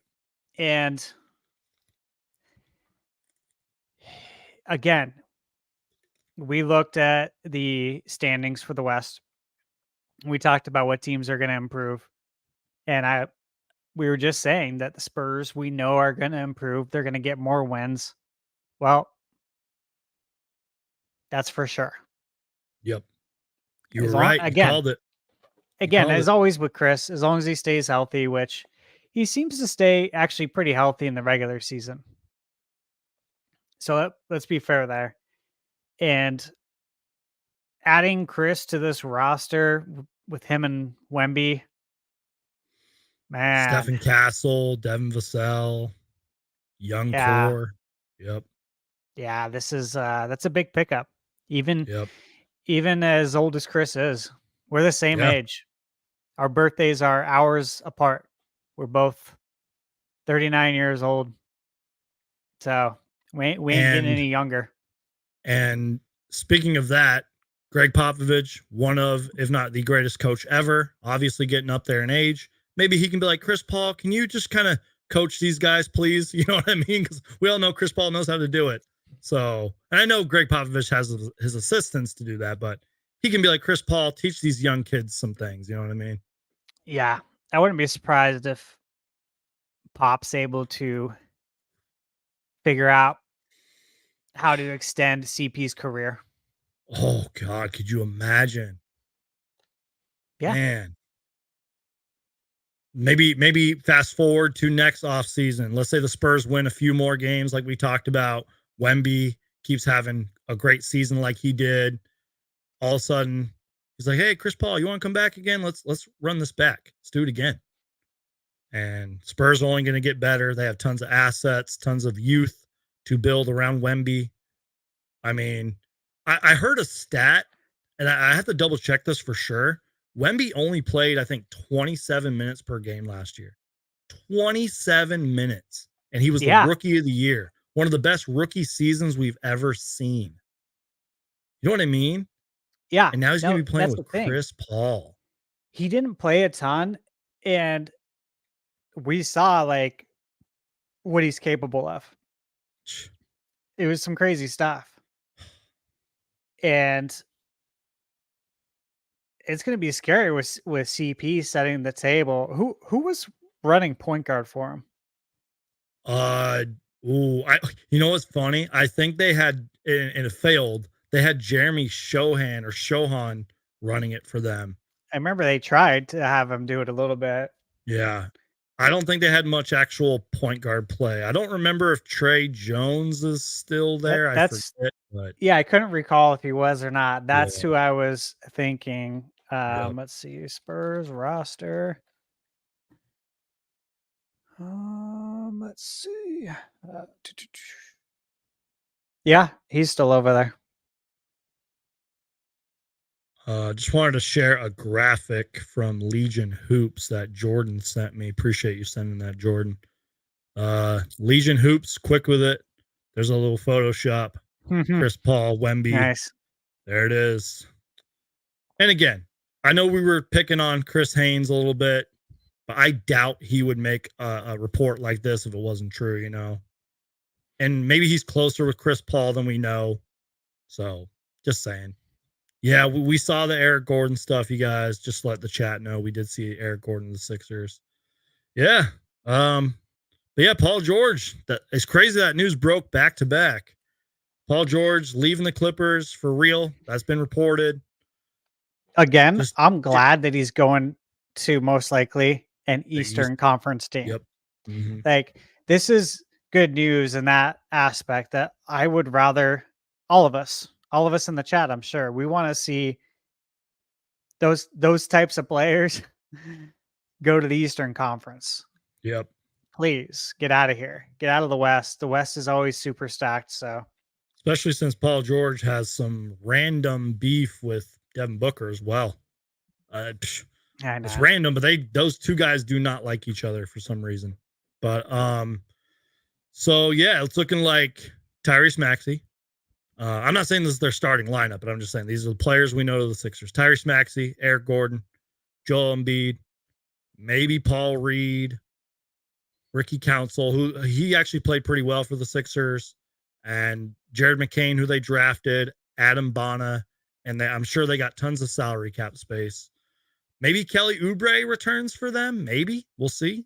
But again, free agency. We're all waiting for Paul George and Klay Thompson. So is it safe to end the show now? You know what I mean? Not that I want to get out of here, but you've seen what's happened. And I feel bad because we got 488 people watching, dude. wow. But I know, right? It's crazy, right? Now it just went up to 494. I want to keep going, but I don't want the show to be stagnant. So I don't know. Unless you this got is something. wild though what Philly's doing. I know.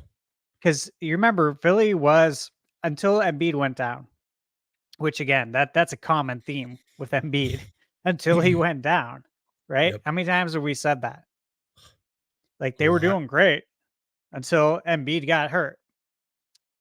However, pairing up Paul George, Yep. dude, Probably. if he goes over there, that's big. It's a good Like team. that God, think about that. That's a three-headed Eastern Conference snake. Boston, New York, and Philly. And they have enough salary to kind of do what the Suns need to do and kind of trim the edges a bit, you know? They have enough salary cap. So that's crazy. Yeah, that's a really good team. Wow. If they can stay healthy. If they can stay healthy, though. That's the biggest thing. Yeah. As always, but that's three legitimate, really good teams in the East. And Nick Nurse is a great coach, by the way. They have Nick Nurse coaching them. Great coach and Nick Nurse. So I like that.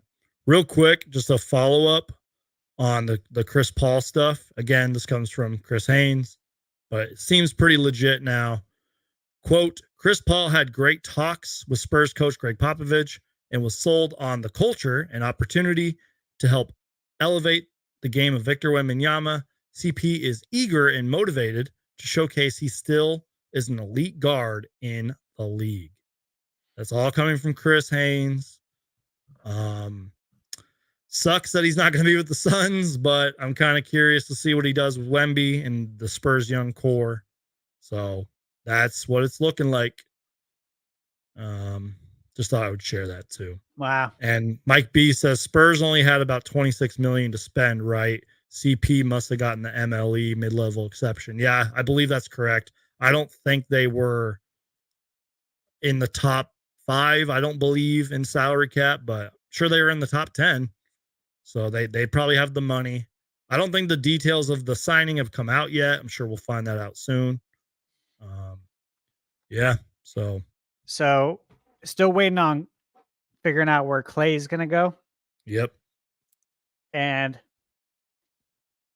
outside of that, what are the other big players we're waiting on? If we rule out Paul George, if we say, it sounds like he is going to Philly, then it's Klay. Klay's a big name, but again, we've seen him play recently. He's not the Klay he used to be. I'm just trying to pull up that. Okay, free agents. Here we go. These are just, now I don't think this is in any specific order. I'm going to pull up the Hoops Hype article. These are just the free agents that I believe are available if they didn't already get signed. Let me see. Tyrese Maxey, we already know he's going to stay. That's no secret. Paul George, we already know what's happening with that. Again, this is in no order. This is just the Hoops Hype thing. Sorry, my computer's being laggy. Give me a second here. What's going on here? Oh, DeMar DeRozan, I forgot. I think Yeah. he's a free agent. Apparently, to this list, he is. Sorry, my computer's being super slow. Give me a second here. Sometimes when I have too many tabs open, my computer kind of freezes. Yeah, Yeah. DeMar DeRozan remains one of the best mid-range scorers despite getting up there in age. There's his career earnings: 24 points per game last year, 48% from the field. And Miles Bridges, I've heard kind of mixed things. Charlotte wants him and he wants to be there.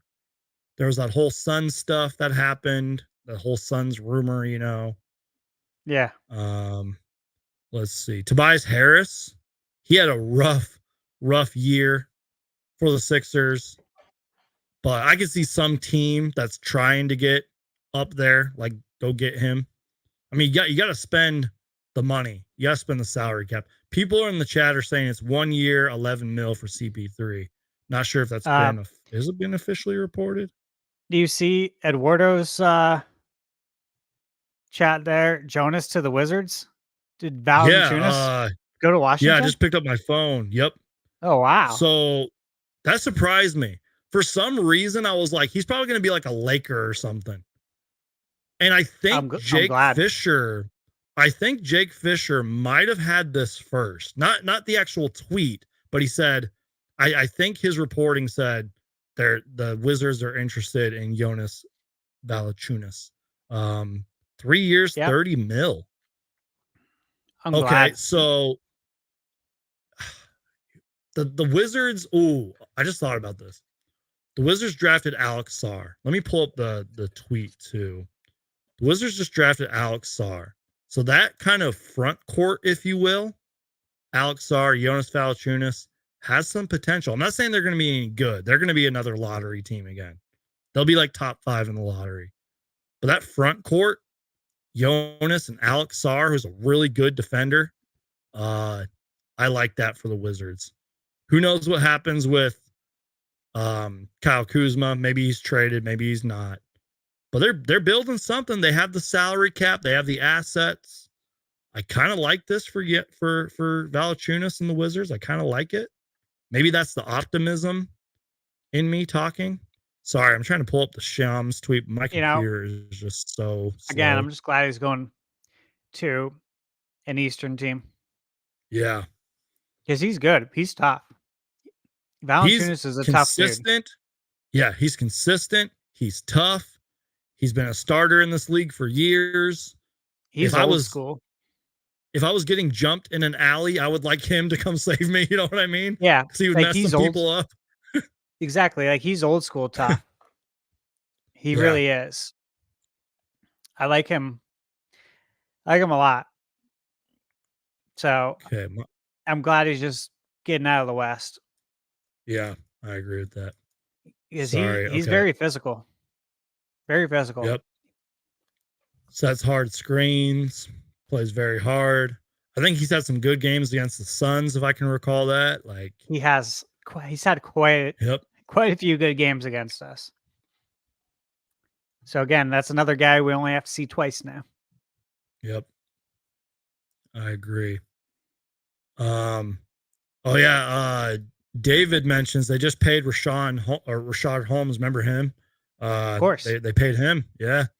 Seems like he's happy there, obviously. That's a little bit more backup forward and center depth for the Wizards. I think he played okay for them last year. I don't think he had the greatest season. I think there were some injuries there.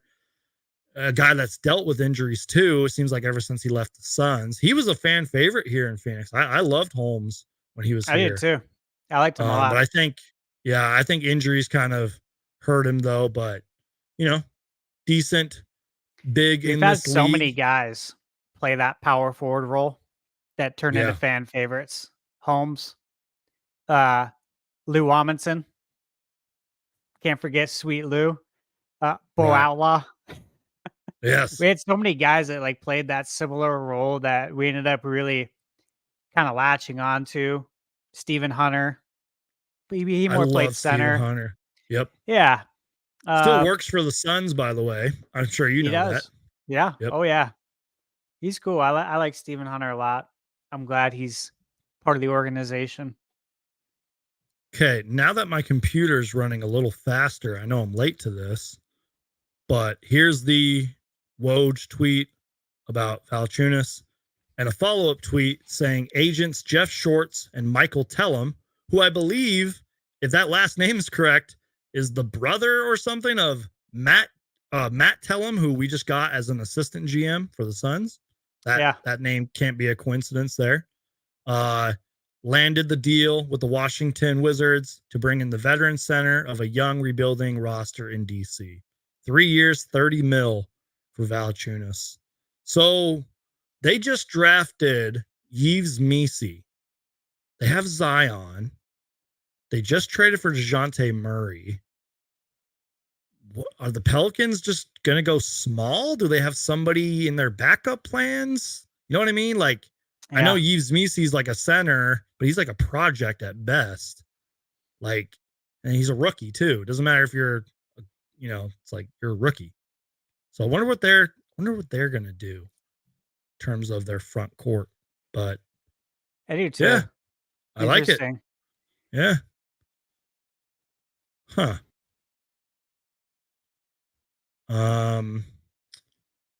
Trying to see if there's anything else. Contavious Caldwell Pope. I'm just checking something that somebody sent me. Okay. Yeah, so we still need to get, obviously we need to address the point guard. Yep. And we needed to get another big. Right. Yeah, we do. So do we reach out to Jake Sakalides or something? Maybe Jake Voshkel? You're a real Suns fan if you remember those names. Joe Klein, maybe Danny Shays. Joe Klein is still on here? Mario Bennett. He used to play for ASU, right? Yep. Mario Bennett. Yep. What former Suns big man do we think is still in shape and could help us? We need a big man. Speaking of former Phoenix Suns big men, Alex Len re-signed with the Kings earlier. They seem to really like him in Sacramento, and I think he plays hard for them. He does play hard. Obviously, he's not like a top 5 lottery pick like he once was, but seems like a consistent player in this league. The Kings must love him, or they wouldn't have brought him back. So shout out to Alex Len, man. He does play hard. He's put on some muscle. Like you can tell. He knows how to throw his weight around a lot better. Got good size. He does, and of course, when he plays against us, he always plays better. Yep. I'll always kind of have that biased love for Alex Len because that was around the time I started my YouTube channel. It's a fun fact about me. So I was hyped when we got him because, I didn't know any better, but, So John asks, SunsGeek, are you going to be on Suns Jam Pod this afternoon? I think he means this evening. No, I don't anticipate it, but I have been texting John and I will probably be doing some shows with them later sometime this off season. Because as you can see, this off season might be slow. Is Aaron Baines playing in the Olympics? Oh, that's a good question. I know there was something that went down around the time of COVID when like COVID was happening, and in full effect. I think injuries kind of derailed his career. That'd be fun if he was, though. I love Aaron Baines. He's 37 now. Yeah, I like Aaron a lot. He had one of the greatest games ever in a Suns uniform, and then the league got shut down. That was so epic, dude. That was amazing. I was at that game. Really? Yeah. It was pandemonium. Like literally.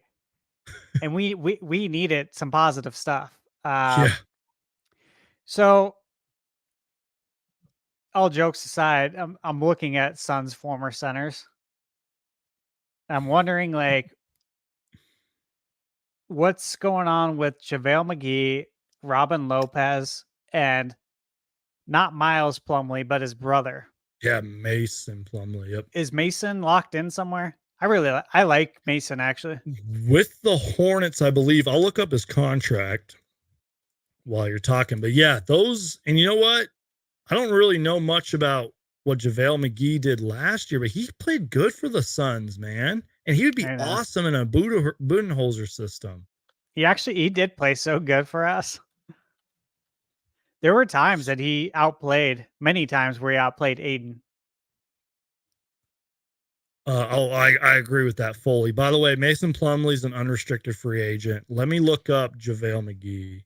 He's unrestricted?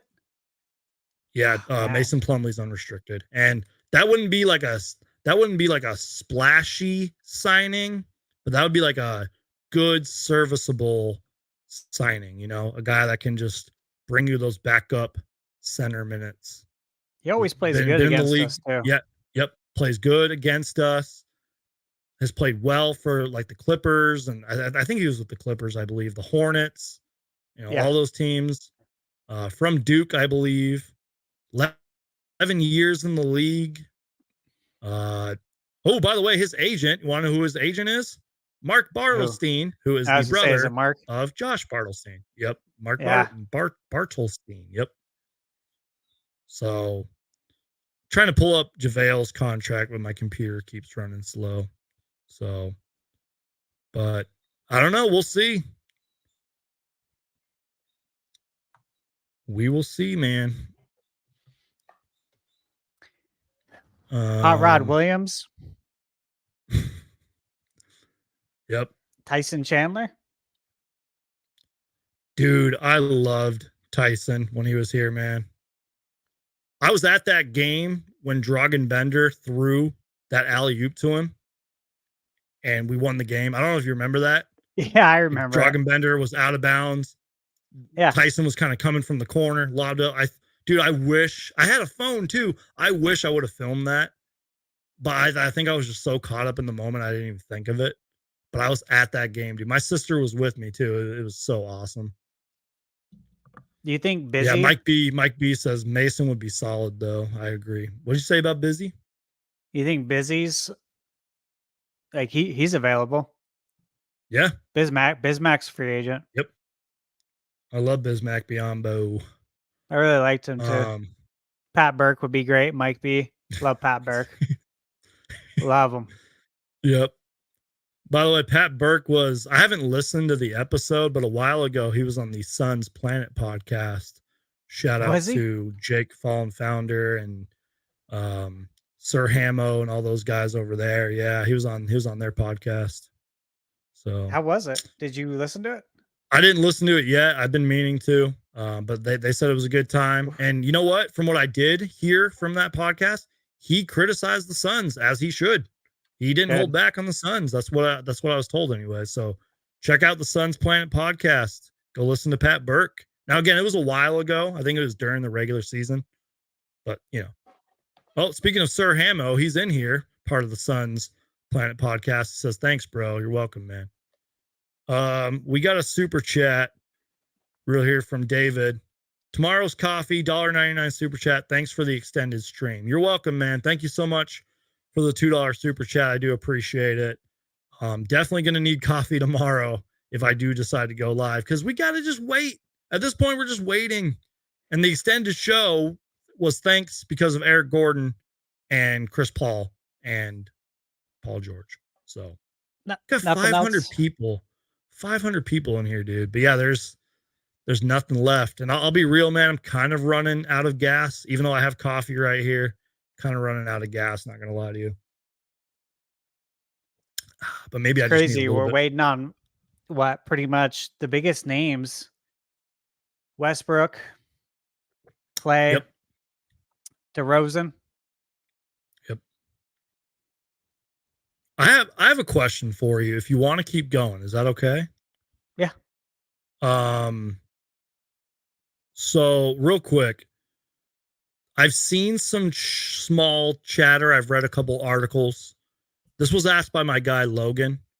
What do you think about Mo Bamba as a backup center? Played for the Sixers last year. I've sort of been a fan of this guy. He hasn't lived up to the hype of a lottery pick, but he's like 7'1", ginormous wingspan, can kind of pop and shoot a three. Yeah. Not a great rebounder, but can block some shots. Maybe I would for like a cheap deal. I would welcome Bamba. Yeah. I would welcome him for sure. I meant to I get mean, to that God, question earlier, but we just yeah. add to our length that we already have too. Yeah. KD, Maybe he could, Bull, and Bamba. and maybe he could teach our new rookie Oso Igudaro some things, you know? Just saying.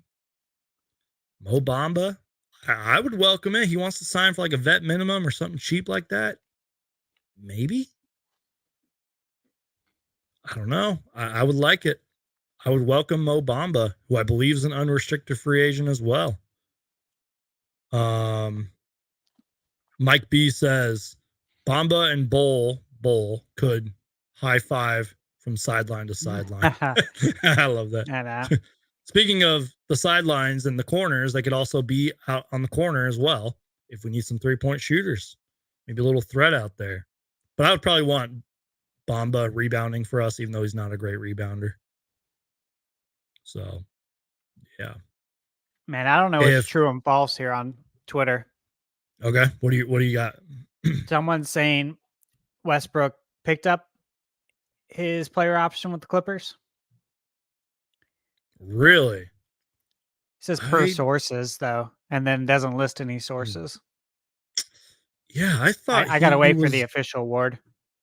I thought he was gone. Let me Google it. It's like even if he picks up his player option, though, I think the goal is to trade him.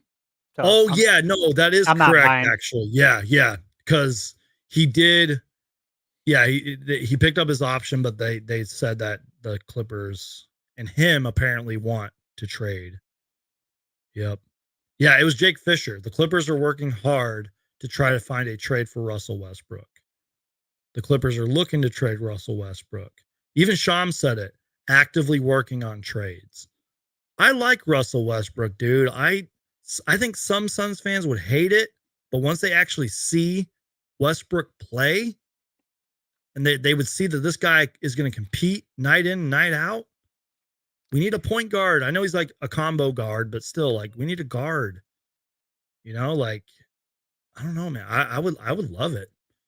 I think that was another question in here too, which we pretty much just answered. But like Logan also asked, do you think Westbrook would be a good fit at point guard for the Suns bench, or would you rather have somebody like Aaron Holiday? Remember former Phoenix Sun Aaron Holiday? Yeah. Chris Dunn or DeLon Wright. I don't mean to be like rude, but like I wouldn't be like blown away if we got Aaron Holiday. He didn't really do much for us, you know? Like I know he's a good defender, but like I don't know. Just saying. You know me, I'm an optimist, but I don't know. Just saying. Yeah. I mean, if we could get Chris Dunn, I would like that. Out of those three names, I would like Chris Dunn first. Yep. He's pretty high up on my list. Suns King says, what about taking Bones Highland from the Clippers? I don't know. They might want to keep him, especially if Paul George is gone. He's a good player, though. I like Bones Highland. Good size. I do. Sort of a Suns killer, by the way. Yeah, I like Bones Highland. I do. And Bees just commented as well, saying, to be fair, Aaron Holiday wasn't given much. And I was thinking the same thing, too. I was like, yeah, Aaron Holiday didn't get much of an opportunity anyways with Monty. Fair. Yeah. And it would be Coach Bud coaching another Holiday. Yep. That's not what happened the first time with that. Yep. Could turn into a happy Holiday. Never know. What are the chances Coach Bud turns Nazir Little into a very good role player? Ooh. The problem is so many roster spots, only 48 minutes to play every game, you know? That's the tricky part. But, you know, we don't see practices. Practices are closed to the media. The only time the media is allowed in is after, you know, and it's when players are just shooting around and all that. So maybe Nazir Little works hard in practice, and Mike Budenholzer and his coaching staff are working with him. Maybe he showed flashes last season, but he got hurt. I see the potential, but like I don't know. I would say if he gets the opportunity, more than a little chance Yeah. for little. Yep. If he gets the opportunity. And who knows? Like, I know he's still under contract, but like, what if the Suns trade him? I don't know. What happens with David Roddy? You know, like, I don't know. It's a good question. I like the question from Mike B. I see the vision, but like, I don't know, man. So much playing time, so many minutes to go around. I don't know. I like Roddy. Yeah. I do. He didn't get a lot of opportunity, Yeah. but I like him. He's got a good body to bang for sure.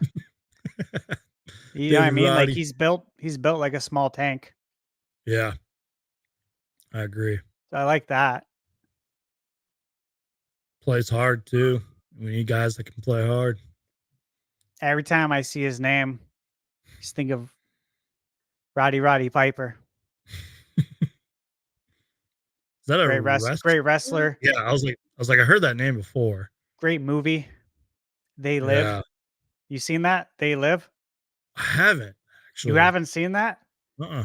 Oh, dude. Chat, have you guys seen They Live? You guys know what I'm talking about. Great movie. Seriously. Google it. Watch it. Might change the way you look at some things. I'm just checking Twitter here. Espo from PHNX says Eric Gordon to the 76ers likely means they'll let Campaign walk. Payne has been a name the Suns are connected to. It's a possibility. We'll see. AZ Sports Zone says Eric Gordon will shoot 45% from three next season, guaranteed. Now that he's with the Sixers, that's funny. Somebody said, "What did CJ McCollum do to our league, man?" Because of the non-activity with free agency. That's great. So we might have campaign mode starting back up here. Yeah, maybe. I would welcome it. I wouldn't mind Campaign coming back. Like I said, he's been at Arizona Diamondbacks games. I wouldn't mind Seems it his either. heart still in Phoenix. So, yep. Yeah, I wouldn't mind it, and I think it would help our culture, Yep. no doubt, because the culture took a hit. Yeah. We all know that when Mikhail and Cam got traded, and then Cam as well,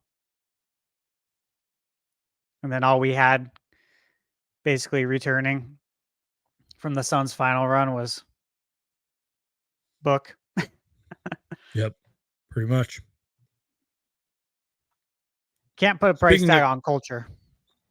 Speaking of Book, by the way, do not believe any of those stupid trade rumors.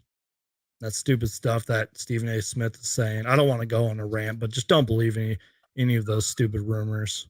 Like our owner literally had to tweet out that Kevin Durant is not being traded. Okay. So don't believe any of that BS that you see. So yeah. Such a joke. Steve, I think for real, I'm gonna end the show. It was good. We went like an extra 20, 30 minutes longer, but I've been live streaming a lot on this show, as you guys know. We went over 3 hours. I think it's fair for me to end the show. I think it's fair. But hey, maybe tomorrow, maybe the next day, we'll do it again. And of course, Steve, I know you're a busy guy, but you're always invited. Especially if there's actual Suns news and you're like SunsGeek, I want to talk about it. You're always invited on, man. Cool. But I think it's good. I think it's a good time to end the show. Again, I know you did it earlier, but you want to refresh the memory of the people watching? Do you want to tell them where to find you on your gaming channel? Absolutely. Go ahead, man. I'll full screen you. The floor is yours. So you guys can find me on YouTube at ThunderStash Gaming. And again, I do retro and current video game reviews. Cover all the consoles. I also cover PC, do hardware reviews, do a lot of retrospectives. Believe it or not, especially for the old heads out there. I recently did a video and it was kind of taking a look back and replaying through Donkey Kong Country after I 30 love that years. video, by the way. That was a Ah, great video. thank you. Isn't it crazy though that that game came out 30 years ago? Nuts. Like it's hard to fathom for me. But so I do retrospectives like that, doing retro reviews. So you guys can find me there. Again, I'm a lifelong gamer. I've been in the thick of it since I was a kid. That and basketball. That's been my whole life. Playing Preach. basketball my whole life, watching Suns, for majority since 92. And so, yeah, you can find me there. And then you can find me on Twitter at ThunderStash YT for YouTube. And Instagram, same thing, ThunderStash Gaming. YouTube, ThunderStash Gaming. And Facebook, ThunderStash Gaming. So that's where you can find me. Yep. And like I said, you guys, I get nerdy about my description box. His links are in the description below. If anything, just do it for me, y'all. Go follow Thunder Steve, one of my good friends. I seriously appreciate you being on the show, Steve. I appreciate your friendship. You know that we go way back, man. You and I love what you're doing on YouTube. I also love what you're doing on TikTok as well. You're not lazy and you actually put in the work with your videos and your content. And you're one of the biggest Suns fans I've ever met. And obviously, you're one of the biggest gaming fans I've ever met. And I do appreciate you. And again, man, I know you're a busy guy, but you are always invited on the channel, man. Anytime, brother. So appreciate it, man. Yeah. I appreciate you, my friend. But yeah, guys, I think that's it. Not the day we were expecting, but hey, sort of a fun day, I guess. And you guys already know the drill. If it has to deal with the Phoenix Suns, I'm going to make a video about it. Seriously, you guys, crush that like button, share the show, follow Thunder Steve, links down below in the description. And with that being said, God bless you guys. Peace out. Win or lose, Phoenix Suns for life. And I'll see you guys next time. Go Suns. Go Suns.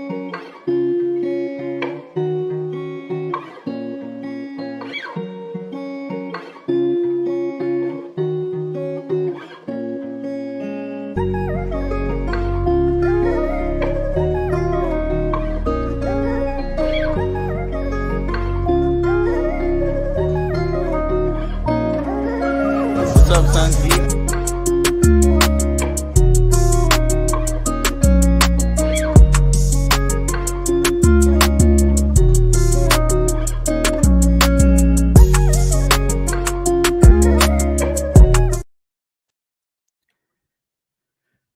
I think that one good.